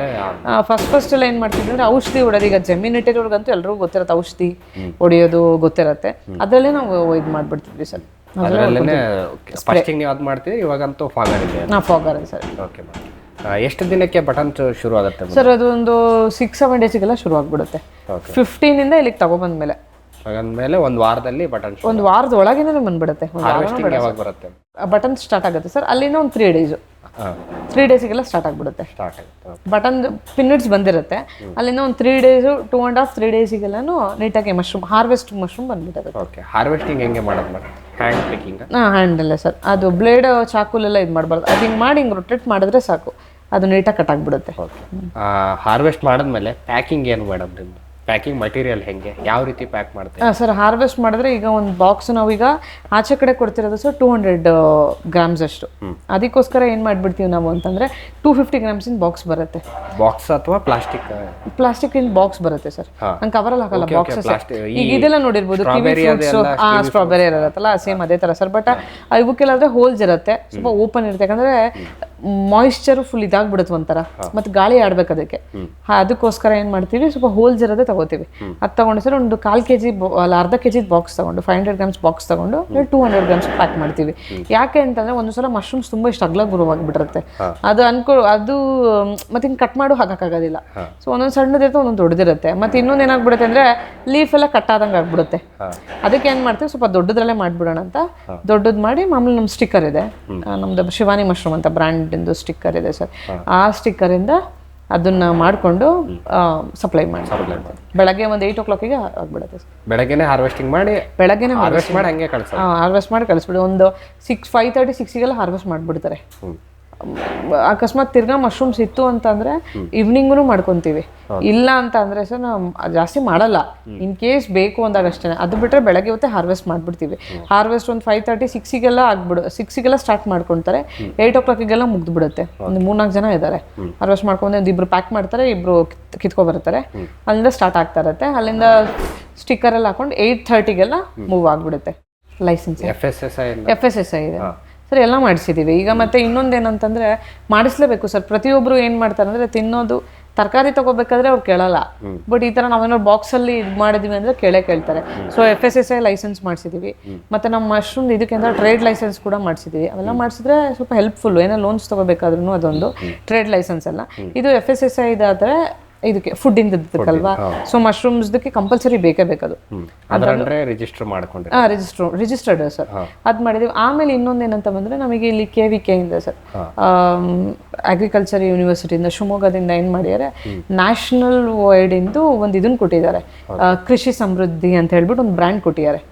ಕೃಷಿ ಸಮೃದ್ಧಿ ಅಂದ್ಬಿಟ್ಟು ಅದು ಗೌರ್ಮೆಂಟ್ ಅಪ್ರೂವಲ್, ಅದು ನ್ಯಾಷನಲ್ ಅಂದ್ರೆ ಇಡೀ ಇಂಡಿಯಾ, ಆಲ್ ಓವರ್ ಇಂಡಿಯಾದಲ್ಲಿ ಎಲ್ಲಿಂದ ಬೇಕಾದ್ರೂ ನಾವು ಸಪ್ಲೈ ಮಾಡ್ಕೋಬಹುದು, ಎಲ್ಲಿಂದ ಬೇಕಾದ್ರೂ ತಗೋಬಹುದು. ಅದೊಂದು ಸ್ವಲ್ಪ ಗ್ಯಾರಂಟಿಡ್ ಅಂತ ಅಂದ್ಬಿಟ್ಟು ತಂದಿದ್ದಾರೆ ಮೇಡಮ್ ಕೃಷಿ ಸಮೃದ್ಧಿ ಅಂತ. ಅದು ಸಂಸ್ಕೃತ ಅಕ್ಷರ ತರ ಒಂದು. ಹೌದು ಸರ್, ಅದ್ರದ್ದು ಅದು ಬ್ರ್ಯಾಂಡ್ ಎಲ್ಲರಿಗೂ ಕೊಡೋದಿಲ್ಲ ಸರ್. ಎಲ್ಲಿ ಕಮರ್ಷಿಯಲ್ ಮಾಡ್ಕೊಂತೀವೋ ಅವ್ರಿಗೆ ಸ್ವಲ್ಪ ಎಲ್ಲಿ ಚೆನ್ನಾಗಿ ಮೂವ್ ಮಾಡ್ತಾರೆ ಅನ್ನೋದಿದೆಯೋ, ಅಲ್ಲಿ ಚೆನ್ನಾಗಿ ಗ್ರೋ ಮಾಡ್ತಾರೆ ಅನ್ನೋದಿದೆಯೋ ಅದನ್ನ ಕೊಟ್ಟಿದ್ದಾರೆ ಸರ್. ಮತ್ತೆ ಐಕಾರಿಂದ ಒಂದು ಇದು ಕೊಟ್ಟಿದ್ದಾರೆ, ಇದು ಕೃಷಿ ಸಮೃದ್ಧಿದ್ ಒಂದು ನ್ಯಾಷನಲೈಸ್ಡ್ ಬ್ರ್ಯಾಂಡ್, ಅದೊಂದು ಕೊಟ್ಟಿದ್ದಾರೆ ಸರ್. ಇಲ್ಲೂ ನಮಗೆ ತುಂಬಾ ಸಪೋರ್ಟು, ಎಲ್ಲಿ ನಮಗೆ KVK ಇಂದ. ಅದರಲ್ಲೂ ಮೇನ್ ಅಂದ್ರೆ ಸುಧಾರಾಣಿ ಮೇಡಮ್ ಅಂತ, ಡಾಕ್ಟರ್ ಸುಧಾರಾಣಿ ಮೇಡಮ್ ಅಂತಿದೆ, ಅವರಂತೂ ಸಿಕ್ಕಾಪಟ್ಟೆ ಸಪೋರ್ಟು. ಅವರು ಯಾರೇ ಎಂಟರ್ಪ್ರಿನರ್ಸ್ ಇರಲಿ, ಅವ್ರು ತುಂಬಾ ಚೆನ್ನಾಗಿ ಇದು ಮಾಡ್ತಾರೆ. ಅವ್ರ ಕಡೆಯಿಂದಾನೇ ಇಷ್ಟು ಎಲ್ಲ. ಯಾವಾಗಿನಿಂದ ಸಂಪರ್ಕಕ್ಕೆ ಬಂದ್ರಿ ಮೇಡಮ್? ಸರ್ ಅಂದ್ರೆ ಮೇಡಮ್ ಅದು ಆಕ್ಚುಲ್ ಆಗಿ ಏನಾಯ್ತು ಅಂದ್ರೆ, ಅವರು ಸಡನ್ ಆಗಿ ಅಚಾನಕ್ ಸಿಕ್ಕಿದ್ ಮೇಡಮ್. ಅಂದ್ರೆ ಅವರು ಇದೆಲ್ಲ ಮಾಡ್ತಾರೆ, ಟ್ರೈನಿಂಗ್ಸ್ ಎಲ್ಲ ಕೊಡ್ತಾರೆ ಯೂನಿವರ್ಸಿಟಿಲಿ. ಟ್ರೈನಿಂಗ್ಸ್ ಎಲ್ಲ ಕೊಡ್ಬೇಕಾದ್ರೆ ಅಲ್ಲೊಂದು ಇಷ್ಟಿಷ್ಟು ಜನಕ್ಕೆ ಒಂದೊಂದು ಇದು ಅಂತ ಇರುತ್ತೆ, ಅಲ್ಲೊಂದೊಂದು ಪ್ಲೇಸಲ್ಲಿ ಟ್ರೈನಿಂಗ್ ತೋರಿಸ್ಬೇಕು ಮಶ್ರೂಮ್ಸ್ ಮಾಡ್ತಿರೋದು ಅಂತ ಇರೋದು ಅನ್ಸುತ್ತೆ. ಅಲ್ಲಿ ಏನು ಮಾಡಿದರೆ ಬಯೋಸೆಂಟ್ರಲ್ ಸ್ಪಾನ್ ತಗೋತಾ ಇದ್ವಿ ನಾವು, ಅಂದರೆ ಸೀಡ್ಸ್ ತಗೊಂಡಾಗ ಅಲ್ಲಿ ಕೇಳಿಯಾರ ಲಿಸ್ಟು. ಅಲ್ಲಿ ಒಬ್ರು ಅನಿತಾ ಮೇಡಮ್ ಅಂತ ಒಬ್ರು ಇದ್ದಾರೆ, ಅವರು ಕೂಡ ತುಂಬ ಸಪೋರ್ಟಿವ್. ಯಾಕಂದರೆ ಅವ್ರು ಅನಿತಾ ಮೇಡಮ್ ಅಷ್ಟೇ, ಹಿಂಗೆ ಏನೇ ಇದ್ದಾದ್ರೂ ಫೋನ್ ಮಾಡಿದ್ರು ಕೂಡ ಹಿಂಗೆ ಮಾಡಿ ಹಂಗೆ ಮಾಡಿ ಅದು ಇದು ಎಲ್ಲ ಹೇಳ್ತಾರೆ. ಸೊ ಅಲ್ಲಿಂದ ಏನು ಮಾಡಿದ್ರೆ, ಅಲ್ಲಿ ನಮ್ಮ ನಂಬರ್ ಕೊಟ್ಟು ಫಾರ್ಮ್ ವಿಸಿಟಿಗೆ ಹೇಳಿದ್ದಾರೆ. ಅವ್ರು ಅವತ್ತು ಫಾರ್ಮ್ ವಿಸಿಟಿಗೆ ಬಂದಿರೋದು. ಅವರು ಫಾರ್ಮ್ ವಿಸಿಟಿಗೆ ಬಂದ ಮೇಲೆ ಅಲ್ಲಿಂದ ಏನಾಗಿದೆ, ಇದು ಸ್ಟಾರ್ಟ್ ಆಯಿತು ಸರ್. ಅವ್ರು ಬಂದಮೇಲೆ ಇಷ್ಟು ದೊಡ್ಡದಾಗಿ ಮಾಡಿದ್ದಾರೆ ಅಂತ ಗೊತ್ತೇ ಇಲ್ಲ ಅಂತ ಅಂದ್ಕೊಂಡು ಮೇಡಮ್ ಬಂದಮೇಲೆ ಅವರು ಪ್ರತಿಯೊಂದಕ್ಕೂ ಅವರೇ ಸಪೋರ್ಟ್ ನಮಗೆ. ನನಗಂದ್ರೆ ಏನೇ ಇದಾದ್ರೂ ನಂಗೆ ಸ್ಪಾನ್ಸ್ ಇಲ್ಲ ಅಂದ್ರೂ ಮೇಡಮ್ ಹಿಂಗಾಗಿದೆ ಹಂಗಾಗಿದೆ ಏನೇ ಒಂದು ಹೇಳ್ತೀನಿ. ಈಗ ಇದರಲ್ಲೂ ಅಷ್ಟೇ ಬ್ರ್ಯಾಂಡ್ ಯಾರು ಹೇಳಲ್ಲ ಸರ್. ಈಗ ಒಂದು ಬಾಕ್ಸಲ್ಲಿ ನಾವು ಪ್ಯಾಕ್ ಮಾಡ್ತೀವಿ ಅಂತಂದರೆ ಆಯಿತು ತಗೊಂಡು ಇದು ಮಾಡಿ ಅಂತ ನಾವೇ ಮಾಡ್ಬೋದು ಅಷ್ಟೇ. ಬಟ್ ಅವರೇ ಹೇಳಿದೆ FSSAI ಮಾಡಿಸ್ಬೇಕು ನೀವು, ತಿರ್ಗಾ ಮತ್ತೆ ಕೃಷಿ ಇದು ಅದೊಂದು ಬ್ರ್ಯಾಂಡ್ ಕೊಡಿಸ್ತೀನಿ, ಅದು ಮಾಡಿಸ್ಕೊಡ್ತೀವಿ, ಅದನ್ನಿಂದ ನೀವು ಎಲ್ಲೇ ಹೋದ್ರೂ ನಿಮ್ಗೊಂದು ಆಪರ್ಚುನಿಟಿ ಸಿಗುತ್ತೆ.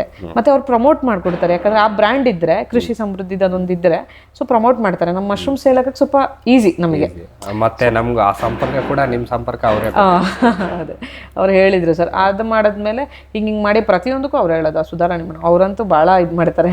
ಅವ್ರು ನನಗೆ ಅಂತಲ್ಲ, ಬಟ್ ಯಾರೇ ಹೋಗಿರಲಿ, ಯಾರೋ ಒಬ್ರು ಮಶ್ರೂಮ್ ಮಾಡ್ತೀವಿ ಅಂತ ಅಂದರೆ ಸಾಕು. ಯಾಕಂದರೆ ಈಗ ಗ್ರೋವರ್ಸ್ ಕಮ್ಮಿ ಇದ್ದಾರೆ ಸರ್, ಅವ್ರೇನು ಹೇಳ್ತಾರೆ ಮಾಡಲಿ ಏನೇ ಇದ್ದರೂ ನಮಗೆ ಎಲ್ಲ ಆಪರ್ಚುನಿಟಿ ಸಿಗುತ್ತೆ ಅಂತ ಅಂದಮೇಲೆ ಯೂಸ್ ಮಾಡ್ಕೋಬೇಕು ಅಂತ ಹೇಳ್ಕೊಂಡು ಅವರೇ ಇದು ಮಾಡ್ಕೊಡೋದು. ಅವ್ರ ಕಡೆಯಿಂದನೇ ಇಷ್ಟು ಸ್ವಲ್ಪ ಜಾಸ್ತಿ ಮಾಡ್ಕೊಂಡಿದ್ದೀವಿ ಅಂದರೆ ಅವ್ರ ಕಡೆಯಿಂದನೇ. ಬಟ್ ಈಗ ನೆಕ್ಸ್ಟ್ ಹೇಳ್ತಾರೆ, ನೆಕ್ಸ್ಟ್ ಏನಾದ್ರು ಬೇರೆ ಇದಕ್ಕೆ ನಿಲ್ಬಿಡ್ಬೇಡಿ ನೀವು, ನೆಕ್ಸ್ಟ್ ಮಾಡಿ ಬೈ ಪ್ರಾಡಕ್ಟ್ಸ್ ಮಾಡಿ, ಬರೀ ಮಶ್ರೂಮ್ ಗ್ರೋ ಮಾಡ್ಕೊಂಡೆ ಇದು ಮಾಡ್ತಾನೆ ಇರಬೇಡಿ ಅಂತ ಹೇಳಿದ್ದಾರೆ. ಈಗ ಬೈ ಪ್ರಾಡಕ್ಟ್ಸ್ ಏನಾದರೂ ಮಾಡ್ಬೋದು, ಏನಾದ್ರು ಟ್ರೈ ಮಾಡೋಣ ಅಂತ ಹೇಳಿದ್ದಾರೆ. ಅವ್ರದ್ದೊಂದು ಸಪೋರ್ಟ್ ಇದ್ರೆ ಸರ್ ಏನು ಬೇಕಾದ್ರೆ ಮಾಡ್ಬೋದು. ಸೊ ಅದಕ್ಕೋಸ್ಕರ ಇದು ಮಾಡ್ಕೊಂಡೆ ಸರ್. ಭೂಮಿದೀಪ ಸಾರಜನಕ ರಂಜಕ ಒದಗಿಸುವ ಸೂಕ್ಷ್ಮಾಣುಜೀವಿ ಮಿಶ್ರಿತ ಸಮೃದ್ಧ ಸಾವಯವ ಎರೆಗೊಬ್ಬರ. ಕಾಳು ಮೆಣಸಿಗೆ ಟ್ರೈಕೋಡರ್ಮಾ ಸಂವರ್ಧಿತ ವಿಶೇಷ ಎರೆಗೊಬ್ಬರ. ಕುದುರೆ, ಹೇಸರಗತ್ತೆ, ಲದ್ದಿಯ ಅಧಿಕ ಪೌಷ್ಟಿಕಾಂಶದ ಅಶ್ವಸಾರ ಎರೆಗೊಬ್ಬರ.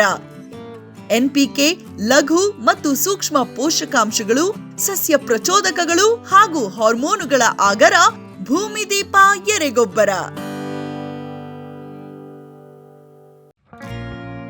ಜೈನ್ ಇರಿಗೇಷನ್ ಸಿಸ್ಟಮ್ಸ್ ಲಿಮಿಟೆಡ್ ಭಾರತದ ಹನಿ ನೀರಾವರಿ ತಂತ್ರಜ್ಞಾನದ ಪ್ರಥಮ ಪ್ರವರ್ತಕ, ಜಗತ್ತಿನ ಅತಿ ದೊಡ್ಡ ಸ್ಪ್ರಿಂಕ್ಲರ್ಸ್ ಉತ್ಪಾದಕ ಕಂಪನಿ. ಸಂರಕ್ಷಿತ ಕೃಷಿಯಲ್ಲಿ ಹಸಿರು ಮನೆಗಾಗಿ ಮಿಸ್ಟರ್, ಫಾಗರ್, ಫ್ಯಾನ್ ಮತ್ತು ಪ್ಯಾಡ್ ಹಾಗೂ ನೆರಳು ಮನೆ, ಸ್ವಯಂ ಚಾಲಿತ ನೀರಾವರಿ ವ್ಯವಸ್ಥೆ ಮತ್ತು ರಸಾವರಿ ತಂತ್ರಜ್ಞಾನ. ಕೃಷಿಯಲ್ಲಿ ನೀರಿನ ಸಮರ್ಪಕ ಬಳಕೆ ಹಾಗೂ ಉಳಿತಾಯಕ್ಕೆ ಮತ್ತೊಂದು ಹೆಸರು ಜೈನ್. ಸಮೃದ್ಧ ಸಾವಯವ ಗೊಬ್ಬರ, MSGP ಮತ್ತು KCDC ಉತ್ಪಾದನೆ, ಫಾರ್ಮ್ ಟಿವಿಯಿಂದ ಸರಬರಾಜು. ಅತಿ ಕಡಿಮೆ ಬೆಲೆಗೆ ಅತ್ಯುತ್ತಮ ಗೊಬ್ಬರ. ಇಲ್ಲ ಭಾರಲೋಹ, ಕೃಷಿ ವಿಶ್ವವಿದ್ಯಾಲಯದಿಂದ ಪರೀಕ್ಷಿತ.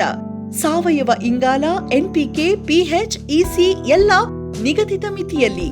ಅಡಿಕೆ, ತೆಂಗು, ಬಾಳೆ, ಕಾಫಿ, ದಾಳಿಂಬೆ, ದ್ರಾಕ್ಷಿ, ಕಬ್ಬು, ಭತ್ತ, ಜೋಳ, ಹತ್ತಿ ಹೀಗೆ ಎಲ್ಲಾ ಬೆಳೆಗಳಿಗೂ ಪ್ರಶಸ್ತ.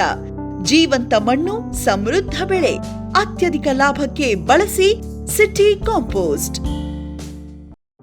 ಗ್ರೀನ್ ಪ್ಲಾಸ್ಟ್ ISI ಪ್ರಮಾಣೀಕೃತ ಪರಿಶುದ್ಧ HDPE ಜಿಯೋ ಮೆಂಬ್ರೇನ್ ಪಾಂಡ್ ಲೈನರ್ಗಳು, ಕೃಷಿ ಹೊಂಡ, ಕೆರೆ, ಕಾಲುವೆ, ಮೀನುಕೊಳ, ಸ್ಪಿರುಲಿನಾ ಹೊಂಡಗಳಿಗೆ ಬೇಕಾದ ಆಕಾರ ಮತ್ತು ವಿಸ್ತೀರ್ಣಗಳಲ್ಲಿ ಸರ್ಕಾರದ ಸಬ್ಸಿಡಿ ಯೋಜನೆಯಡಿ ಲಭ್ಯ.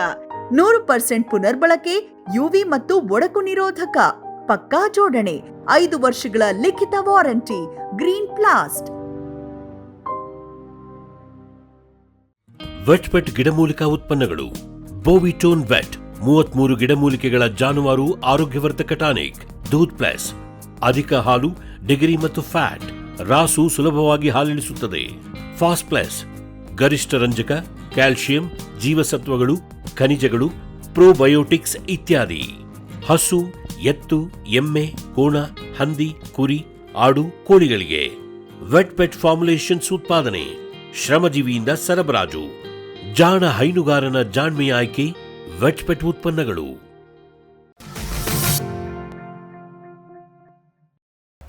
ಮೇಡಮ್, ನಾನು ಮೊದಲೇ ಕೇಳೋದು ಮರ್ತೆ. ಈಗ ನೀವು ಈ ಭತ್ತದ ಹುಲ್ಲನ್ನ ಆಯ್ಕೆ ಮಾಡ್ತೀರಲ್ಲ, ತಗೊಳ್ಳೋದು, ಅದು ಆಯ್ಕೆ ಮಾಡೋದು ಇಂಪಾರ್ಟೆಂಟ್. ಅದನ್ನ ಏನು ಕ್ವಾಲಿಟಿ ಇರ್ಬೇಕು? ಅಂದ್ರೆ ಕೆಲವೊಂದು ಕೆಮಿಕಲ್ ಹೊಡೆದಿರ್ತಾರೆ, ಜಾಸ್ತಿ ನೀರು ಬಿಟ್ಟಾಗ ನಾವು, ಯಾಕಂದ್ರೆ ಗದ್ದೆಯಲ್ಲಿ ನೋಡಿದೀವಿ, ನೀವು ಇಟ್ಟಾಗ ಜಾಸ್ತಿ ಕಪ್ಪಗಾಗತ್ತೆ, ಆ ರೀತಿ ಎಲ್ಲ ತೊಂದರೆ ಇರುತ್ತೆ. ನೀವು ಆಯ್ಕೆ ಹೆಂಗ್ ಮಾಡೋದು ಮೇಡಮ್? ಸರ್, ಅಲ್ಲಿ ನಮ್ಗೀಗ ಹುಲ್ಲು ಹೇಳಿರ್ತೀವಲ್ಲ, ಹೇಳಿದ್ರು ಕೂಡ ಅಲ್ಲಿ ತುಂಬಾ ಅಲ್ಲಿ ಹೋಗಿ ಫಸ್ಟ್ ನಾವು ನೋಡ್ಬಿಟ್ಟೆ ಸರ್ ಬೇಕಾದ್ರೆ ತಗೋತೀವಿ, ಇಲ್ಲಾಂದ್ರೆ ಇದ್ ಮಾಡೋದು. ಏನಂದ್ರೆ ಕೆಲವೊಂದು ಬೂಸ್ಟ್ ತರ ಬಂದ್ಬಿಟ್ಟಿರ್ತವೆ. ಅದ್ ಮತ್ತೆ ಇನ್ನೊಂದು ಹುಲ್ಗಳಲ್ಲಿ ಹೆಂಗಂದ್ರೆ ಚುಕ್ಕಿ ಚುಕ್ಕಿ ಚುಕ್ಕಿ ತರ ಎಲ್ಲ ಇರುತ್ತೆ, ವೈಟ್ ಪ್ಯಾಚಸ್ ತರ ಎಲ್ಲ ಇರುತ್ತೆ, ಅದೆಲ್ಲ ಕನ್ಸಿಡರ್ ಮಾಡಲ್ಲ.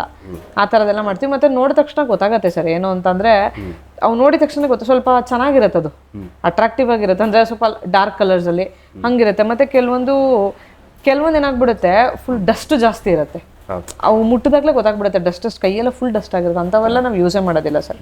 ಯಾಕಂತಂದ್ರೆ ಇದು ನಾವು ಗ್ರೋ ಮಾಡಿರೋದೇ ತುಂಬಾ ಸೆನ್ಸಿಟಿವ್ ಅಲ್ಲಿ, ಅದಕ್ಕೆ ಏನು ತಾಗ್ಲೇಬಾರದು ಮಶ್ರೂಮ್ಸಿಗೆ. ನಾವೀಗ ಎಷ್ಟೇ ಏನೇ ಮಾಡಿದ್ರು ಕೂಡ ನಮಗೇನು ಗೊತ್ತಾ ಸರ್, ಇನ್ನೊಂದೇನಂದ್ರೆ ನಮಗೆ ಎಲ್ಲಾನು ತಗೊಂಡು, ನನಗೇನು ಅಂದ್ರೆ ಪರ್ಸ್ನಲಿ ಬೆಸ್ಟ್ ಆಫ್ ಬೆಸ್ಟ್ ಇರಬೇಕು. ಯಾವುದೇ ಮಶ್ರೂಮೇ ಕೂಡ ಆಗಿದ್ರು ನಮಗೆ ಬೆಸ್ಟ್ ಆಫ್ ಬೆಸ್ಟ್ ಇರಬೇಕು. ಸೊ ಅದಕ್ಕೆ ಏನು ಮಾಡ್ತೀವಿ, ಚೂಸ್ ಮಾಡೋದು ಬೆಸ್ಟ್ ಆಫ್ ಬೆಸ್ಟ್ ಅಲ್ಲೇ ಚೂಸ್ ಮಾಡಬೇಕು. ಅವಾಗ ನಮ್ಗೆ ಒಳ್ಳೆ ಈಲ್ಡ್ ಸಿಗುತ್ತೆ. ಚೂಸ್ ಮಾಡ್ಬೇಕು ಎಲ್ಲಾನು ಸರ್, ಪರ್ಟಿಕ್ಯುಲರ್ ಆಗಿ ನಮಗೆ ಇಂತಿಂಥದ್ದೇ ಚೂಸ್ ಮಾಡಬೇಕು ಅಂತಿರುತ್ತೆ, ಹಿಂಗೆ ಚೂಸ್ ಮಾಡ್ಬೇಕು. ನಾವು ಯಾವುದೋ ಸಿಕ್ತು ಮಾಡ್ಬಿಡೋಣ ಅಂತ ಮಾಡಬಾರ್ದು. ಯಾಕಂದ್ರೆ ಹಂಗೆ ಮಾಡೋಕೋದ್ರೆ ಈಲ್ಡ್ ಬರಲ್ಲ ಅಂತಲ್ಲ ಸರ್. ಈಗ 5 kg ಬರೋ ಜಾಗದಲ್ಲಿ 2 kg ಬರ್ಬೋದು. ಆಗ ನಮ್ಮ ಶ್ರಮ ಹಾಕಿರೋದೆಲ್ಲ ವೇಸ್ಟ್ ಆಗುತ್ತೆ. ಆ ಥರ ಎಲ್ಲ ಇರುತ್ತೆ ಸರ್. ಓಕೆ ಮೇಡಮ್, ಈಗ ನೀವು ಹೇಳಿದ್ರಿ, ಈಗ ಸದ್ಯಕ್ಕೆ ನಿಮ್ದು ಯೂನಿಟ್ದು ಪ್ರೊಡಕ್ಷನ್ನು 30 kg ಅಂತೂ ಸರಾಸರಿ ಡೈಲಿ ಬರ್ತಾ ಇದೆ, 2 ದಿವಸಕ್ಕೊಂದ್ಸಲ ಬರ್ತಾ ಇದೆ, ನೀವು ಮಾಡ್ತಿದ್ದೀರಿ ಅಂತ ಹೇಳಿದ್ರಿ. ಇದ್ರ ಮಾರ್ಕೆಟಿಂಗ್ ಹೆಂಗೆ ಮೇಡಮ್? ಈಗ ನೀವೇ ಹೆಂಗೆ ಮಾರ್ಕೆಟಿಂಗ್ ಅಂದರೆ ಮಾಡ್ತಾ ಇದ್ದೀರಾ, ಹೇಗೆ ಮಾಡ್ತಾ ಇದ್ದೀರಾ ಸರ್? ಈಗ ಏನಂದ್ರೆ ನಮ್ಮ ಇದ್ರಲ್ಲಂತೂ ಮಧ್ಯವರ್ತಿಗಳು ಅಂತ ಯಾರೂ ಇಲ್ಲ ಸರ್. ಬ್ರೋಕರೇಜ್ ಅಂತ ಯಾರಿಗೂ ಇಂಟ್ರೊಡ್ಯೂಸೇ ಮಾಡ್ಕೊಂಡಿಲ್ಲ, ನಾವು ಮಾಡ್ಕೊಂಡಿಲ್ಲ, ಗೊತ್ತಿಲ್ಲ ಸರ್. ಇಲ್ಲ ಸರ್, ಮೊದಲು ಏನಾಗ್ಬಿಡ್ತು ಅಂದ್ರೆ, ಮೊದಲೆಲ್ಲ ಸ್ವಲ್ಪ ಪ್ರಾಬ್ಲಮ್ಸ್ ಆಗೋಯ್ತು ಸರ್. ಏನ್ ಪ್ರಾಬ್ಲಮ್ಸ್ ಆಗೋಯ್ತು ಅಂದ್ರೆ, ನಾವು ಬೇರೆಯವ್ರಿಗೆ ಕೊಡ್ತಿದ್ವಿ, ಅವ್ರು ಇನ್ನೊಬ್ರು ಕೊಡ್ಕೊಂತಾ ಇದ್ರು. ಅವಾಗ ಏನು ಪ್ರಾಬ್ಲಮ್ ಆಗೋಯ್ತು ಅಂದ್ರೆ, ಒಂದೊಂದ್ಸಲ ಕ್ವಾಲಿಟಿ ಚೆನ್ನಾಗಿಲ್ಲ ಅಂತ ಅನ್ಬಿಡೋರು. ಯಾಕಂದ್ರೆ ಅವ್ರಿಗೆ ಅಲ್ಲಿ ಸಪ್ಲೈ ಬೇಡ ಆಗ್ದಾಗ ಏನ್ ಮಾಡ್ತಾರೆ, ಕ್ವಾಲಿಟಿ ಚೆನ್ನಾಗಿಲ್ಲ ಅಂತ ಸುಮ್ಮನೆ ಹೇಳಿ ಕಳಿಸ್ಬಿಡ್ತಾರೆ. ಆ ಥರ ಕ್ವಾಲಿಟಿ ಚೆನ್ನಾಗಿಲ್ಲ ಅಂತ ಹೇಳಿದ್ರು. ಆಮೇಲೆ ಲೀಫ್ ಹೊಡೆದಿದೆ, ಸೆಕೆಂಡ್ ಕ್ವಾಲಿಟಿ ಇದು ಅಂತ ಹೇಳಿದ್ರು. ತುಂಬಾ ಆ ಥರ ಎಲ್ಲ ಪ್ರಾಬ್ಲಮ್ಸ್ ಆಗೋಯ್ತು. ಇಲ್ಲ ಡ್ರೈ ಆಗಿದೆ ಅಂತ ಹೇಳಿದ್ರು, ಅದು ವಾಪಸ್ ಕಳಿಸಿದಾಗ ಏನೂ ಆಗಿರ್ತಿರ್ಲಿಲ್ಲ, ಚೆನ್ನಾಗಿರ್ತಿತ್ತು. ಈಗ ಡೈಲಿ 30 kgsನ ನಾನು ಕಳಿಸಿ ವಾಪಸ್ ತಗೋಬೇಕಿತ್ತು. ಆಗ ಸ್ಟಾರ್ಟಿಂಗ್ ಅಲ್ಲಿ ನನಗೆ ಇದಿರ್ಲಿಲ್ಲ, ಏನೋ ನಾಲೆಡ್ಜ್ ಇಲ್ಲ, ಏನೋ ಡ್ರೈ ಮಾಡಬೇಕು, ಅಥವಾ ಈಗ ಮೇಡಮ್ ಇದ್ರು ಸುಧಾರಣೆ ಮೇಡಮ್, ಇವಾಗ ಅವಾಗ ಸಿಕ್ಕಿದ್ದಿದ್ರೆ ಹೆಲ್ಪ್ಫುಲ್ ಆಗಿರೋದು. ಏನಕ್ಕೆ ಇನ್ನೂ ಹೆಲ್ಪ್ಫುಲ್ ಏನಕ್ಕಾಗಿರೋದು ಅಂದ್ರೆ, ಅವ್ರು ಏನಾದ್ರು ಐಡಿಯಾಸ್ ಕೊಟ್ಟಿರೋರು, ನಮಗೆ ಏನು ಮಾಡಬೇಕು ಅಂತಲೂ ಗೊತ್ತಾಗ್ತಿರ್ಲಿಲ್ಲ. 20 kg 30 kg ಹಂಗೆಲ್ಲ ವಾಪಸ್ ಬಂದ್ಬಿಟ್ಟಾಗ ತುಂಬಾ ಪ್ರಾಬ್ಲಮ್ ಆಗ್ಬಿಡುತ್ತೆ. ಅದಕ್ಕೆ ಏನ್ ಮಾಡಿದ್ವಿ, ಯಾಕಂದ್ರೆ ಅದು ಕೂಡ ನೀವು 2 ದಿನ ಬರೀ ಐಸಲ್ಲಿ ಸ್ಟೋರ್ ಮಾಡಿ ಇಡ್ಬೋದು. ಹೌದು sir. Cold storage 0 to 4 degree ಇರುತ್ತೆ, 0 to 4 degree. Cold storage unit ಮಾಡ್ಬೇಕಂದ್ರೆ ಅದು ಬೇರೆ ದೊಡ್ಡ ಕಷ್ಟ. ಹೌದು ಸರ್, ದೊಡ್ಡ ಕಷ್ಟ ಆಗತ್ತೆ. ಮತ್ತೆ ಅಲ್ಲಿ ಕಳ್ಸೋರು ವಾಪಸ್ ಕಳಿಸಿದಾಗ ತುಂಬಾ ಪ್ರಾಬ್ಲಮ್ ಆಗ್ಬಿಡೋದು. ಅದಕ್ಕೆ ಏನ್ ಮಾಡಿದ್ವಿ, ಯಾಕೆ ನಾವು ಸುಮ್ಮನೆ ಬೇರೆಯವ್ರದಕ್ಕೆ ಇದು ಮಾಡಬೇಕು, ನಮಗೆ ಇಲ್ಲೇ ಯಾರನ್ನಾರು ಇಟ್ಕೊಂಡು ನಮ್ದೇ ಮೂವ್ ಮಾಡೋಣ, ನಮ್ಮ ಅಂಡರ್ ಅಲ್ಲೇ ಇರಲಿ, ನಮ್ಮ ಡೈರೆಕ್ಟ್ ಡಿಸ್ಟ್ರಿಬ್ಯೂಷನ್ ಮಾಡ್ಕೊಳ್ಳೋಣ ಅಂತ ಸ್ಟಾರ್ಟ್ ಮಾಡ್ಕೊಂಡ್ವಿ. ಆಮೇಲೆ ಈಗ ಏನ್ ಮಾಡಿದ್ರೆ, ನಾವೇ ಈಗ ಇಬ್ರು ಇದ್ದಾರೆ ಇಲ್ಲಿ, ಭದ್ರಾವತಿ ಶಿವಮೊಗ್ಗ ತರೀಕೆರೆಗೆ ಇಬ್ರು ಇದ್ದಾರೆ. ಅವರೇ ಏನ್ ಮಾಡ್ತಾರೆ, ಅವ್ರು ಇಲ್ಲಿ ಡಿಸ್ಟ್ರಿಬ್ಯೂಷನ್ ಮಾಡ್ಕೊತಾ ಇದ್ದಾರೆ. ಇಲ್ಲಿ ಭದ್ರಾವತಿ ಇಲ್ಲಿ ಸರ್ ಒಂದು 20 kgs ಅಷ್ಟೇ, 20 to 30 kgs ಮೂವ್ ಆಗುತ್ತೆ. ಬಟ್ ಬ್ಯಾಂಗ್ಳೂರಿಗೆ ಕಳಿಸ್ತಿದೀವಿ. ಬ್ಯಾಂಗ್ಳೂರಲ್ಲಿ ಆಲ್ರೆಡಿ ಒಂದು 30 kgs ಮೂವ್ ಮಾಡ್ತಿದೀವಿ. ಈಗ ಆಲ್ರೆಡಿ ಬ್ಯಾಂಗ್ಳೂರಲ್ಲಿ ಇದೆ, ರನ್ ಆಗ್ತಾ ಇದೆ. ಇಲ್ಲಿಂದ ಬ್ಯಾಂಗ್ಳೂರಿಗೆ ಕಳಿಸ್ತೀವಿ. ಸೊ ಈಗ ನಮ್ದೇನಂದ್ರೆ ನಮ್ದು ಒಂದ್ರಲ್ಲೇ ಅಷ್ಟು ಗ್ರೋ ಆಗಲ್ಲ ಅಂತ ಸೊ ನಾವೇನು ಮಾಡಿದ್ವಿ, ಇಲ್ಲಿ ಸುತ್ತಮುತ್ತ ಯಾರ್ಯಾರು ಇರ್ತಾರೋ ಫಾರ್ಮರ್ಸ್ನೆಲ್ಲ ಕಾಂಟ್ಯಾಕ್ಟ್ ಮಾಡಿಕೊಂಡು ಅವ್ರ ಕಡೆಯಿಂದನೂ ಒಂದಷ್ಟು ತರಿಸ್ಕೊಂಡು ಆಚೆ ಕಡೆಯಿಂದ ಒಂದು 30 kgs ತರಿಸ್ಕೊತೀವಿ, ನಾವೊಂದು 30 kgs ಹಂಗೆ ಮಾಡಿಕೊಂಡು ನಾವು ಮೂವ್ ಮಾಡ್ತಾ ಇದೀವಿ ಸರ್. ಮೇಡಮ್ ಮೇಡಮ್ ಈಗ ಈ ಖರ್ಚು ವೆಚ್ಚ ಅಂತ ಬಂದಾಗ ಮೇಡಮ್ ಈಗ ನೀವು ಹೇಳಿದ್ರಿ ಮನೆಯದ ಖರ್ಚಂತೂ ಹೇಳಿದ್ರಿ, ಒಟ್ಟು ನಿಮಗೆ ಎಷ್ಟು ಬಿತ್ತು, ನೀವು ಎಷ್ಟು ಇದು ಮಾಡ್ಕೊಂಡಿದ್ರಿ ಅಂತ. ಈಗ ಈ ದಾರದ ಖರ್ಚು, ಪ್ಲಾಸ್ಟಿಕ್ಕಿದ ಖರ್ಚು ಅದೆಲ್ಲ ಹಿಡಿದಾಗ ಎಷ್ಟು ಬರುತ್ತೆ ಮೇಡಮ್?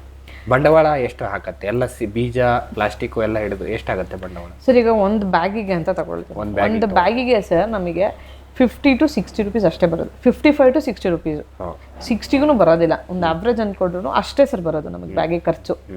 ಅಷ್ಟು ಬಿಟ್ಟರೆ ಇನ್ನೆಂಥದ್ದು ಖರ್ಚಿಲ್ಲ ಸರ್. ಯಾಕಂದರೆ ಇನ್ಕ್ಲೂಡಿಂಗ್ ನನ್ನ ಕವರ್, ಇನ್ಕ್ಲೂಡಿಂಗ್ ಹುಲ್ಲು ಹೇಳ್ತಾ ಇರೋದು, ಇನ್ಕ್ಲೂಡಿಂಗ್ ಲೇಬರು, ಹುಲ್ಲು, ರಬ್ಬರ್ ಬ್ಯಾಂಡ್ಸು, ಈ ದಾರ ಇದಕ್ಕೊಂದು ಹಾಕೋದಕ್ಕೆ ಮತ್ತು ಕಾಟನ್ನು ಪ್ರತಿಯೊಂದು ಸೇರಿಸಿ ಸರ್ ನಮ್ಗೊಂದು 60 rupees ಬರ್ಬೋದು ಅಷ್ಟೇ. ಅಷ್ಟು ಬರಲ್ಲ ಅನ್ಕೋತೀನಿ, ಅದ್ರೊಳಗೇನೆ ಬರುತ್ತೆ, 60 rupees ಒಳಗೇನೆ ಸರ್ ಬರುತ್ತೆ. ಈಗ ಅಲ್ಲೇ ಲಾಭ ಬಂದೋಗ್ಬಿಡುತ್ತೆ ನಮಗೆ. ಒಂದು ಬ್ಯಾಗಲ್ಲಿ ನೀವು 60 rupees ಬಂದರೆ ಒಂದು ಬ್ಯಾಗ್ ಏನು ಇಳುವರಿ ಬರುತ್ತೆ ಸರ್? ಒಂದು ಬ್ಯಾಗಲ್ಲಿ ಈಗ 150 grams ಬರುತ್ತೆ. 150 grams ಅಲ್ಲಿ ಕೆಲವೊಬ್ರದ್ದು ಎಲ್ಲ 1.5 kg ಹಂಗೆ ತೆಗುತ್ತೆ. ನಾವು ಒಂದು ಬ್ಯಾಗಲ್ಲಿ ಸರ್ 2.5 to 2.25 kg ತೆಗಿತೀವಿ, 3 ಬೆಳೆ ಸೇರಿಸಿ. 3 ಬೆಳೆ, 3 ಕಟಾವು ಒಂದೇ ಬ್ಯಾಗಲ್ಲಿ 3 ಹಾರ್ವೆಸ್ಟಿಂಗ್ ಆಗುತ್ತೆ. 3 ಹಾರ್ವೆಸ್ಟಿಂಗ್. ಒಂದ್ಸಲ ಇವತ್ತು ಕಟ್ ಮಾಡಿದ್ರೆ ನಾಳೆ ಒಂದ್ ಕಡೆ ಬರುತ್ತೆ, ಅದನ್ನ ಕಟ್ ಮಾಡಿ. ಇಲ್ಲ ಸರ್, ಒಂದ್ಸಲ ಬಂದ ಮೇಲೆ ಒಂದು 3 days ಬರುತ್ತೆ, 3-4 days ಆಗುತ್ತೆ. ಬಟ್ ಬಡ್ಸ್ ಎಲ್ಲ ಫಾರ್ಮ್ ಆಗಿರುತ್ತೆ. 3 days ಆದ್ಮೇಲೆ ಇನ್ನೊಂದು ಕಟಾವು ಬರುತ್ತೆ. ಗ್ಯಾಪ್ ಅಲ್ಲಿ 3 days ಗ್ಯಾಪ್ ಅಲ್ಲಿ 9 days ಗ್ಯಾಪ್ ಅಲ್ಲಿ 3 ಕಟಾವ್ ಆಗುತ್ತೆ ನಿಮ್ದು. ಓಕೆ, ಆ 3 ಕಟಾವಲ್ಲಿ 2.5 kg 2.5 kg ಅಂತ ತೆಗಿತೀನಿ ಸರ್, ಬರೀ 150 grams-ಗೆ. ಓಕೆ, ಏನಿದೆ ಕೆಜಿಗೆ ಏನು ಕೊಡ್ತಾ ಇದ್ದೀರಾ ಮೇಡಮ್ ನೀವು? ಸರ್ ಈ ಕೆಜಿಗೆ ಒಂದ್ಸಲ 200 ಕೊಡ್ತೀವಿ ನಾವು. ಹೋಲ್ಸೇಲ್ ಪ್ರೈಸ್ 200 ಸರ್ ಕೆಜಿಗೆ. Per KG wholesale 200. ಹೊರಗಡೆ ನಮಗೆ ಬರೀ 100 ಗ್ರಾಮಿಗೆ 50 ರೂಪಾಯಿ ಕೇಳ್ತಾರೆ. ಹೌದೌದು, ಹೋಲ್ಸೇಲ್ಗೆ 200 ಸರ್, ರೇಟಲ್ಲಿಗೆ 250 ಹಂಗೆ ಕೊಟ್ಕೊಂತೀವಿ, ಬಟ್ ಹೋಲ್ಸೇಲ್ 200. ಓಕೆ, ಅಂದರೆ 60 ರೂಪಾಯಿ ಒಂದು ಬ್ಯಾಗಿಗೆ ಇನ್ಕ್ಲೂಡಿಂಗ್ ಲೇಬರ್ ಚಾರ್ಜ್ ಎಲ್ಲ ಹಿಡಿದ್ರು 60 ರೂಪಾಯಿ ಆದ್ರೂ ಏನೂ ಇಲ್ಲ ಅಂತಂದ್ರೂ ಒಂದು 300 ರೂಪಾಯಿ ಆದರೂ ಉಳಿಯುತ್ತೆ ಒಂದು ಬ್ಯಾಗ್. ಆರಾಮಾಗಿ ಉಳಿಯುತ್ತೆ ಸರ್, ಒಂದು ಬ್ಯಾಗಲ್ಲಿ ತುಂಬ ಉಳಿಸ್ಬೋದು. ಬಟ್ ಏನು ಗೊತ್ತಾ ಸರ್, ಇನ್ನೊಂದೇನಂದ್ರೆ ಇದು ಉಳಿತಾಯ ಇದೆಲ್ಲ, ಬಟ್ ಏನಂದ್ರೆ ಅದಕ್ಕಿಂತ ಹಿಂದೆ ಶ್ರಮ ಅಂದ್ರೆ ಅದನ್ನ ಎಷ್ಟು ಚೆನ್ನಾಗಿ ನೋಡ್ಕೊಂಡು ಹೋಗ್ತೀವೋ ಅಷ್ಟು ಚೆನ್ನಾಗಿ ನಮಗೆ ಲಾಭ. ಹೆಂಗ್ ಹಾಕೋದು, ಈಗ ಸುಮ್ಮನೆ ಒಂದು ಸ್ಪಾನ್ ಅದೇ ಸೀಡ್ಸ್ ಇಂದು ಪ್ಯಾಕೆಟ್ ಬರುತ್ತೆ 1 kg, ಅದನ್ನ ಸುಮ್ಮನೆ ಹಂಗೆ ಅಲ್ಲ ಕಡೆ ಒಂದ್ ಕಡೆ ಇಟ್ಟಿದ್ರು ಕೂಡ ಅದರಲ್ಲೂ ಮಶ್ರೂಮ್ಸ್ ಬಂದೇ ಬರುತ್ತೆ, ಗ್ರೋ ಆಗುತ್ತೆ. ಏನೋ ಒಂದಿಷ್ಟು ಗ್ರೋ ಆಗುತ್ತೆ ಅಷ್ಟೇ ಸರ್. ಈಗ ನಮಗೆ ಚೆನ್ನಾಗಿ ಈಲ್ಡ್ ಬೇಕು, ಅದಕ್ಕೋಸ್ಕರ ಏನು ಮಾಡಬೇಕು ನಾವು, ಚೆನ್ನಾಗಿ ಅದನ್ನ ಎಷ್ಟು ಹೈಜೆನಿಕ್ ಆಗಿ ಮತ್ತೆ ಡೈಲಿ ಚೆಕ್ ಮಾಡ್ತಾ ಇದ್ರೆ ಸರ್ ನಮ್ಗೊಂದೊಂದು ಒಳ್ಳೆ ಈಲ್ಡ್ ಸಿಗತ್ತೆ ನಮಗೆ ಅಂತ. ಮೇಡಮ್, ಕೊನೆಯದಾಗಿ ಇಷ್ಟೆಲ್ಲ ಯೂನಿಟ್ ಮಾಡ್ತಿರಲ್ಲ, ಈಗ ರೈತರ ತೋಟದಲ್ಲಿ ಮೇಜರ್ ಆಗಿ ಸಮಸ್ಯೆ ಅಂದರೆ ಆಳುಗಳ ಸಮಸ್ಯೆ. ಆಳುಗಳು ಸಿಗೋದಿಲ್ಲ, ಟೈಮಿಗೆ ಬರೋದಿಲ್ಲ ಅಂತ. ಹೌದು ಸರ್. ಈಗ ಮನೆಯವರೇ ಮಾಡ್ಬೋದಾ ಇದನ್ನ ಎಷ್ಟು ಇಟ್ಕೊಂಡು? ಈಗ ಎಷ್ಟು ಬರೀ ಮನೆಯವರೇ ಮಾಡೋದಾದ್ರೆ ಎಷ್ಟು ನಾವು ಬ್ಯಾಗ್ಗಳು ಮಾಡಿದ್ರೆ ಉತ್ತಮ ಅಂತ ಹೇಳ್ತಾರೆ? ಆಳುಗಳು ಯಾವಾಗ ಬೇಕಾಗುತ್ತೆ, ಎಷ್ಟು ಬ್ಯಾಗ್ ಮಾಡೋದು? ಸರ್ ಮನೆಯವ್ರೆ ಅಂತಂದ್ರೆ ಈಗ ನಾನು ಸ್ಟಾರ್ಟಿಂಗಲ್ಲಿ ಮಾಡಿದ್ದು ಮನೇಲೇನೆ ಸರ್. ಮನೇಲಿ ಸ್ಟಾರ್ಟಿಂಗಲ್ಲೇ ನಾವು ಮಾಡಿದ್ದು ಅಂದರೆ ನಾನು ಡೈಲಿ ಸ್ಟಾರ್ಟಿಂಗಲ್ಲಿ ಮನೇಲಿ ಎಲ್ಲರೂ ಹೆಲ್ಪ್ ಮಾಡೋರು ಸರ್. ಇವರು ಹೆಲ್ಪ್ ಮಾಡಲ್ಲ ಅಂತಲ್ಲ, ನನ್ನ ತಮ್ಮನೇ ಆಗಿರಲಿ ಅಮ್ಮನೇ ಆಗಿರಲಿ, ಪಾಪ ಅಮ್ಮ ಎಲ್ಲ ಕೆಲಸ ಮುಗಿಸ್ಕೊಂಡು ಮಾಡ್ಕೊಡೋರು. ಅಪ್ಪ ಆಚೆ ಕಡೆ ಕೆಲಸ ಇತ್ತು ಅಂದರೆ ಎಲ್ಲ ಮುಗಿಸ್ಕೊಂಡು ಬಂದು ಮಾಡ್ಕೊಡೋರು. ತಮ್ಮನೂ ಅಷ್ಟೇ, ಅಮ್ಮ, ನಮ್ಮ ಚಿಕ್ಕಮ್ಮ ಆಗಿರ್ಬೋದು, ನಮ್ಮ ಚಿಕ್ಕಮ್ಮನ ಮಕ್ಕಳು ಎಲ್ಲರೂ ಸರ್. ನಮ್ಮದೊಂದು ನಮ್ಮ ಫ್ಯಾಮಿಲಿಲಿ ಎಲ್ಲರೂ ಅಷ್ಟೇ ತುಂಬ ಚೆನ್ನಾಗಿ. ಒಬ್ಬರು ಅಂದರೆ ಈಗ ನಮ್ಮ ಮನೇಲಿ ಹೆಂಗೆ ಅಂದರೆ ಸರ್, ಒಬ್ರೇನೋ ಒಂದು ಮಾಡ್ತೀವಿ ಅಂದಾಗ ನಮ್ಮ ಮನೇಲಿ ಎಲ್ಲರೂ ಸಪೋರ್ಟಿಗೆ ನಿಲ್ತಾರೆ. ಅದು ತುಂಬ ಈಗ ಏನಂತಂದರೆ ಫೈನಾನ್ಷಿಯಲ್ ಸಪೋರ್ಟ್ ಇದೆಯೋ ಇಲ್ಲೋ ಗೊತ್ತಿಲ್ಲ, ಬಟ್ ಆ ಮೆಂಟಲಿ ಸಪೋರ್ಟು, ಫಿಸಿಕಲಿ ಸಪೋರ್ಟ್ ತುಂಬ ಮುಖ್ಯ. ಈಗ ಫೈನಾನ್ಷಿಯಲಿಗೆ ಹೆಂಗೋ ಮಾಡ್ಕೊಂಡು ಬಿಡ್ತೀವಿ, ಬಟ್ ಈಗ ಯಾರೇ ಒಬ್ರು, ಈಗ ನಾನು ತುಂಬ ಜನದ ಕಡೆ ನೋಡಿದ್ದೀನಿ, ಈಗ ಯಾರೋ ಒಬ್ರು ಬಿಸ್ನೆಸ್ ಸ್ಟಾರ್ಟ್ ಮಾಡ್ತಾರೆ ಅಂದರೆ ಸಪೋರ್ಟಿಗೆ ಯಾರೂ ಇರೋದಿಲ್ಲ. ಅವ್ರ ಪೇರೆಂಟ್ಸ್ಗಳೇ ಅಂದ್ಬಿಡ್ತಾರೆ, ಅಯ್ಯೋ ಬಿಸ್ನೆಸ್ ಏನು, ಅದೇನು ಅವ್ರು ಕೆಲ್ಸಕ್ಕೆ ಹೋದ್ರೆ ಆಗೋದಿಲ್ವಾ. ಅದು ಆ ಟೈಮಲ್ಲಿ ಏನಾಗ್ಬಿಡುತ್ತೆ ಅಂತಂದರೆ, ಹಂಗೆ ಅಂದಾಗಲೇ ಇವ್ರು ಕಷ್ಟಪಟ್ಟು ಒಂದು ಬಿಸ್ನೆಸ್ ಮಾಡಿರ್ತಾರೆ ಅಂದಾಗ ಅವಾಗಲೇ ಲಾಸ್ ಆಗೋದು ಜಾಸ್ತಿ. ಮಾಡುವಂಥ ಸಪೋರ್ಟ್ ಮಾಡಿದಾಗ ಲಾಸ್ ಜಾಸ್ತಿ ಆಗಲ್ಲ. ಯಾವಾಗ ಅವ್ರು ಒಬ್ಬರೇ ನಿಲ್ತಾರಲ್ಲ ಅವಾಗಲೇ ಲಾಸ್ ಜಾಸ್ತಿ ಆಗೋದು, ಪಾಪ ಅವಾಗ ಹೊಡೆತಗಳು ಬೀಳ್ತವೆ. ಸೊ ಸಪೋರ್ಟಿವ್ ಮನೆಯಲ್ಲಿ ತುಂಬ ಸಪೋರ್ಟ್ ಇರ್ಬೇಕು ಸರ್. ಸರ್ ಇದಕ್ಕೆ ನಾನು 4 members ಇಟ್ಕೊಂಡಿದ್ದೀನಿ ಸರ್ ಅಷ್ಟೇ. 4 members ಆದರೂ ಬೇಕು. 4 members ಬೇಕು. ಒಂದು 3 to 4. ಯಾಕೆ 4 members ಬೇಕು ಅಂದರೆ ಸರ್, ಒಬ್ಬರನ್ನ ನಾನು ಹುಲ್ ತುಂಬಕ್ಕೆ ಬ್ಯಾಗಿಂಗ್ ಎಲ್ಲ ಬಿಡೋದಿಲ್ಲ. ಒಬ್ಬರು ಒಳಗಡೆ ಮತ್ತು ಹೊರಗಡೆ ಫುಲ್ ಚೆಕ್ ಅವ್ರು ಮಾಡಬೇಕು. ಫುಲ್ ಮತ್ತೆ ನೀರು ಹೊಡೆಯೋದಾಗಿರ್ಲಿ, ಬ್ಯಾಗ್ ಕಟ್ ಮಾಡೋದಾಗಿರ್ಲಿ, ಮಶ್ರೂಮ್ಸ್ ಯಾವ್ದ್ರಲ್ಲಿ ಬಂದಿದೆ ಯಾವ್ದ್ರಲ್ಲಿ ಬಂದಿಲ್ಲ ಎಲ್ಲ ನೋಡೋಕೆ ಒಬ್ರು ಬೇಕು. ಅವ್ರು ಬಿಟ್ಟು ಇನ್ನು 3 members ಹುಲ್ ಕಟ್ ಮಾಡೋದಾಗಿರ್ಲಿ, ಬ್ಯಾಗ್ ಫಿಲ್ ಮಾಡೋದಾಗಿರ್ಲಿ, ಇನ್ನು 3 members ಬೇಕು ಸರ್. ಆ ಥರ ಒಂದು 4 ಮೆಂಬರ್ಸ್. ಮನೇಲಂತೂ ನಾನು ಹೇಳೋದಿಷ್ಟು, ಮನೇಲಂತೂ ಸಪೋರ್ಟ್ ಬೇಕೇ ಬೇಕು ಅಂತಂದರೆ ಫ್ರೆಂಡ್ಸ್ ಜೊತೆ ಸೇರಿ ಮಾಡ್ತಾರೆ, ಇಲ್ಲ ಕೆಲಸಕ್ಕಾದ್ರೂ ಸಪೋರ್ಟ್ ಇರಬೇಕು, ಕೆಲಸದವರಾದ್ರೂ ಬರಬೇಕು, ಇಲ್ಲಾಂದರೆ ಮನೇಲಾದರೂ ಸಪೋರ್ಟ್ ಇದ್ದರೆ. ಏನು ಗೊತ್ತಾ ಸರ್, ಒಂದೇ ಸಲ ನಾವು ಈಗ ಮಶ್ರೂಮ್ಸ್ ನೋಡಿ ಒಂದೇ ಸಲ ನಾವು ಕಮರ್ಷಿಯಲ್ ಆಗಿ ಮಾಡ್ಕೊತೀವಿ ಅಂದರೆ ಅದು ಆಗೋದಿಲ್ಲ. ಯಾವತ್ತಾಗಲಿ ಮನೇಲಿ 1 ತಿಂಗಳು 2 ತಿಂಗಳು ಟ್ರೈನ್ ಅಪ್ ಆಗಲೇಬೇಕು. ಮನೇಲಿ ಒಂದು ಸ್ವಲ್ಪ ಮಾಡಿಕೊಂಡು ಆಮೇಲೆ ಕಮರ್ಷಿಯಲಿಗೆ ಎಂಟ್ರಿ ಆದಾಗ ನಮಗೊಂದು ಅದೊಂದು ಇದು ಸಿಗುತ್ತೆ. ಏನಂತಂದರೆ ಫಸ್ಟಿಗೆ ನಾವು ಕೆಲಸದವ್ರನ್ನ ಇಟ್ಕೊಂಡು ಮಾಡ್ತೀವಿ ಅಂದಾಗ ಅವ್ರು ತಪ್ಪು ಮಾಡ್ತಾರೆ ಅಂದಾಗ ನಮಗೆ ಹೇಳಕ್ ಗೊತ್ತಿರಬೇಕು. ಓಕೆ, ಮೊದಲು ನಮಗೆ ಗೊತ್ತಿರಬೇಕು. ಅವರಿಗೆ ತಪ್ಪು ಮಾಡ್ತಾರೆ, ಅವ್ರು ಮಾಡ್ತೀರಾ ಮಾಡ್ಲಿ ಅಂತ ಅನ್ಬಾರ್ದು. ಫಸ್ಟ್ ನಮಗೆ ಬ್ಯಾಗಿಂಗ್ ಮಾಡಕ್ ಬರಬೇಕು, ಕಟಾವ್ ಮಾಡಕ್ ಬರಬೇಕು, ಆ ಕೆಲಸ ಮೊದಲು ಫಸ್ಟ್ ನಮಗೆ ಬರಬೇಕು ಸರ್. ಯಾವುದೇ ಆಗಿದ್ರು ಫಸ್ಟ್ ನಮಗೆ ಗೊತ್ತಿರ್ಬೇಕು. ಹಿಂಗೆ ನಮ್ಮ ಅಪ್ಪ ಆಗಲೇ ಮಾತಾಡಿದ್ರು, ಅವ್ರು ಹೆಂಗೆ ಹೇಳ್ತಾರೆ ಹಂಗೇನೆ ಅವರು ಅದು ಹೇಳೋದು. ಫಸ್ಟ್ ನಿಮಗೆ ಕೆಲಸ ಗೊತ್ತಿರಬೇಕು, ಆಮೇಲೆ ನೆಕ್ಸ್ಟು ಫಸ್ಟ್ ನಾವು ಕಲಿಬೇಕು, ಆಮೇಲೆ ನೆಕ್ಸ್ಟು ಅಂತಾರೆ. ಈಗ ಏನಂತಂದ್ರೆ ಈಗ ಅವ್ರೇನೋ ಅಯ್ಯೋ ಇದು ಹಿಂಗಾಗ್ಬಿಟ್ಟಿದೆ, ಕೆಲಸದವ್ರು ಏನಂತಾರೆ ಸರ್ ಹಿಂಗಾಗಿದೆ, ಏನಾಗಲ್ಲ ಬಿಡಿ ಮಾಡ್ಬೋದು ಅಂತಾರೆ. ಬಟ್ ಆದ್ರೆ ನಮಗೆ ಗೊತ್ತಿರುತ್ತೆ ಈ ಬೌಂಡ್ರೀಸೇ ಇರ್ಬೇಕು ನಮಗೆ. ಈ ಬೌಂಡ್ರೀಸ್ ಇಟ್ಕೊಂಡು ಆ ಬೌಂಡ್ರಿ ಒಳಗೆ ಅದು ನಡಿಬೇಕು, ಹಿಂಗೆ ಮಾಡಬೇಕು ಅಂತ ಇರುತ್ತೆ. ಸೊ ಅದಕ್ಕೇನು ನಮಗೆ ಗೊತ್ತಿರಬೇಕು. ಫಸ್ಟ್ ನಾವು ಡೈಲಿ ಒಂದು 10 ಬ್ಯಾಗ್ಸ್ ಮಾಡ್ಬೇಕು, 5 ಬ್ಯಾಗ್ಸ್ ಮಾಡಿಸ್ಬೇಕು. ನಾವು ಮಾಡಿದ್ರೆ ಮಾತ್ರನೇ ಅದು ನೆಕ್ಸ್ಟ್ ಅವರಿಗೆ ನಾವೊಂದು ರನ್ ಮಾಡೋಕ್ಕೆ ಸಾಧ್ಯ ಆಗುತ್ತೆ. ಮೇಡಮ್, ನೀವು ಬೆಳಗ್ಗೆಯಿಂದ ಸಾಕಷ್ಟು ಸಮಯ ಕೊಟ್ಟರೆ, ನಿಮ್ಮ ಅಪ್ಪಾಜಿಯವರು ಕೂಡ ಬಂದು ಅವರು ಕೂಡ ನಿಮ್ಮ ಬಗ್ಗೆ ಮಾತಾಡಿದ್ರು, ಮತ್ತು ಈ ರೀತಿ ಒಂದು ಕೃಷಿ ಬಗ್ಗೆ ಅವರು ಕೂಡ ಹೇಳ್ತಾ ಇದ್ರು ಯಾವ ರೀತಿ ಈಗ ಮನೆಯವರಿಗೆ ಸಪೋರ್ಟ್ ಮಾಡಬೇಕು ಅಂತ. ನೀವು ಕೂಡ ಯಾವ ರೀತಿ ಒಂದು ಅಣಬೆ ಬೇಸಾಯವನ್ನು ಮಾಡಿ ಇದರಿಂದ ಕೂಡ ಒಂದು ಭಾಳಷ್ಟು ಕಷ್ಟಪಟ್ಟಿದ್ದೀರಾ, ಅದ್ರ ಜೊತೆಗೆ ಇವಾಗ ಕೂಡ ಸುಖ ಕಂಡಿದ್ದೀರಾ ಅಂತ ಸಾಕಷ್ಟು ಮಾಹಿತಿಯನ್ನು ನಮ್ಮ ರೈತರಿಗೆ ನೀಡಿದ್ರಿ ಮೇಡಮ್. ಹಾಗಾಗಿ ಇಷ್ಟೊತ್ತು ಮಾಹಿತಿ ಕೊಟ್ಟಿದ್ದಕ್ಕೆ ನಮ್ಮ ರೈತರ ವತಿಯಿಂದ ಹಾಗೂ ನಮ್ಮ ವಾಹಿನಿಯ ವತಿಯಿಂದ ತಮಗೆ ತುಂಬ ಹೃದಯದ ಧನ್ಯವಾದ. Thank you so much. ವೀಕ್ಷಕರೇ, ನಿಮಗೆಲ್ಲ ಗೊತ್ತಿರ್ಬೋದು, ಈ ಅಣಬೆ ಬೇಸಾಯ ಆಗಲಿ, ಜೇನು ಕೃಷಿಯಾಗಿ, ಮೊಲ ಸಾಕಾಣಿಕೆ ಆಗಲಿ, ಯಾವುದೇ ಒಬ್ಬ ರೈತ ಬೆಳಿಬೇಕಾದ್ರೆ 2-3 ಸಲ ಯೋಚನೆ ಮಾಡ್ತಾನೆ. ಏನಕ್ಕಂದರೆ ಇದಕ್ಕೆ ತಕ್ಕಂಗೆ ಮಾರ್ಕೆಟ್ ಇದೆಯಾ, ಡಿಮ್ಯಾಂಡ್ ಇದೆಯಾ, ನಾವು ಇದನ್ನು ಬೆಳಿಬೋದಾ, ಬೆಳಿಬೇಕಾದ್ರೆ ಮಾಹಿತಿ ಎಲ್ಲಿ ಸಿಗತ್ತೆ, ಸಿಕ್ಕರೆ ನಾವು ಸರಿಯಾಗಿ ಮಾಡ್ತೀವ. ಯಾಕಂದರೆ ಈ ರೀತಿಯ ಯಾವುದೇ ಒಂದು ಬೇಸಾಯ ಮಾಡಬೇಕಾದ್ರೆ ಎಲ್ಲರೂ ಟ್ರೈನಿಂಗಿಗೆ ಹೋಗ್ತಾರೆ, ಎಲ್ಲರೂ ತರಬೇತಿ ತೊಗೊತಾರೆ. ಅದರಲ್ಲಿ 10 ಜನ ತರಬೇತಿ ತೊಗೊಂಡ್ರೆ ಮಾಡೋರು ಒಂದು 3 ಜನ, ಅದರಲ್ಲಿ ಸಕ್ಸಸ್ ಆಗೋದೊಬ್ಬರು. ಆ ನಿಟ್ಟಿನಲ್ಲಿ ಇವರು ಪ್ರಗತಿ ಮೇಡಮ್ ಅವರು ಅದನ್ನೇ ಹೇಳ್ತಾ ಇದ್ರು, ಇದನ್ನು ಮಾಡೋದು ಕಷ್ಟ, ತೊಂದರೆಗಳು ಸಾಕಷ್ಟು ಬರ್ತವೆ ನಮಗೆ. ಮೊದಲನೇದಾಗಿ ಅದನ್ನು ಮೀರಿಸಿ ನಾವು ಅದನ್ನೇ ಒಂದು ಎಕ್ಸ್ಪೀರಿಯನ್ಸ್ ಆಗಿ ತಗೊಂಡು ಮುಂದೆ ಹೋದಾಗ ಮಾತ್ರ ಇಂಥ ಕೃಷಿಗಳಲ್ಲಿ ಒಂದು ಸಾಧನೆಯನ್ನು ಮಾಡಲಿಕ್ಕೆ ಸಾಧ್ಯ ಎನ್ನುವ ಮಾಹಿತಿಯನ್ನು ಇವರು ನಮಗೆ ಸವಿಸ್ತಾರವಾಗಿ ನಮಗೆ ಈ 3 ಕಂತುಗಳಲ್ಲಿ ಒಟ್ಟಾರೆಯಾಗಿ ನೀಡಿದರು. ಹಾಗಾಗಿ ಇಷ್ಟೊತ್ತು ಮಾಹಿತಿ ಕೊಟ್ಟಿದ್ದಕ್ಕೆ ಅವರಿಗೆ ಧನ್ಯವಾದಗಳನ್ನು ತಿಳಿಸುತ್ತಾ, ಹಾಗೂ ಇವರ ಸಂಪರ್ಕ ಕೊಟ್ಟಂತಹ ನಮ್ಮ ಕೃಷಿ ವಿಜ್ಞಾನ ಕೇಂದ್ರದ ವಿಜ್ಞಾನಿಗಳಾಗಿರುವ ಡಾಕ್ಟರ್ ಸುಧಾರಾಣಿ ಮೇಡಮ್ ಅವರಿಗೂ ಕೂಡ ಧನ್ಯವಾದಗಳನ್ನು ತಿಳಿಸುತ್ತಾ ಇವತ್ತಿನ ಒಂದು ಕಾರ್ಯಕ್ರಮವನ್ನು ಇಲ್ಲಿಗೆ ಮುಗಿಸ್ತಾ ಇದ್ದೀವಿ. ನಮಸ್ಕಾರಗಳು. ಈ ಕಾರ್ಯಕ್ರಮದ ಪ್ರಾಯೋಜಕರು ಜೈನ್ ಇರಿಗೇಷನ್ ಸಿಸ್ಟಮ್ಸ್ ಲಿಮಿಟೆಡ್, ಜಾಗತಿಕ ತುಂತುರು ಮತ್ತು ಹನಿ ನೀರಾವರಿ ಉಪಕರಣಗಳ ಉತ್ಪಾದಕರು, ಬೇಸಾಯ ತಂತ್ರಜ್ಞಾನ ನಿರೂಪಕರು ಹಾಗೂ ರೋಗರಹಿತ ಟಿಶ್ಯೂ ಕಲ್ಚರ್ ಗಿಡಗಳು. ಕ್ಯಾಡ್ಬರೀಸ್, ಕೋಕೋ ಬೆಳೆಸಿ ಅಧಿಕ ಆದಾಯ ಗಳಿಸಿ.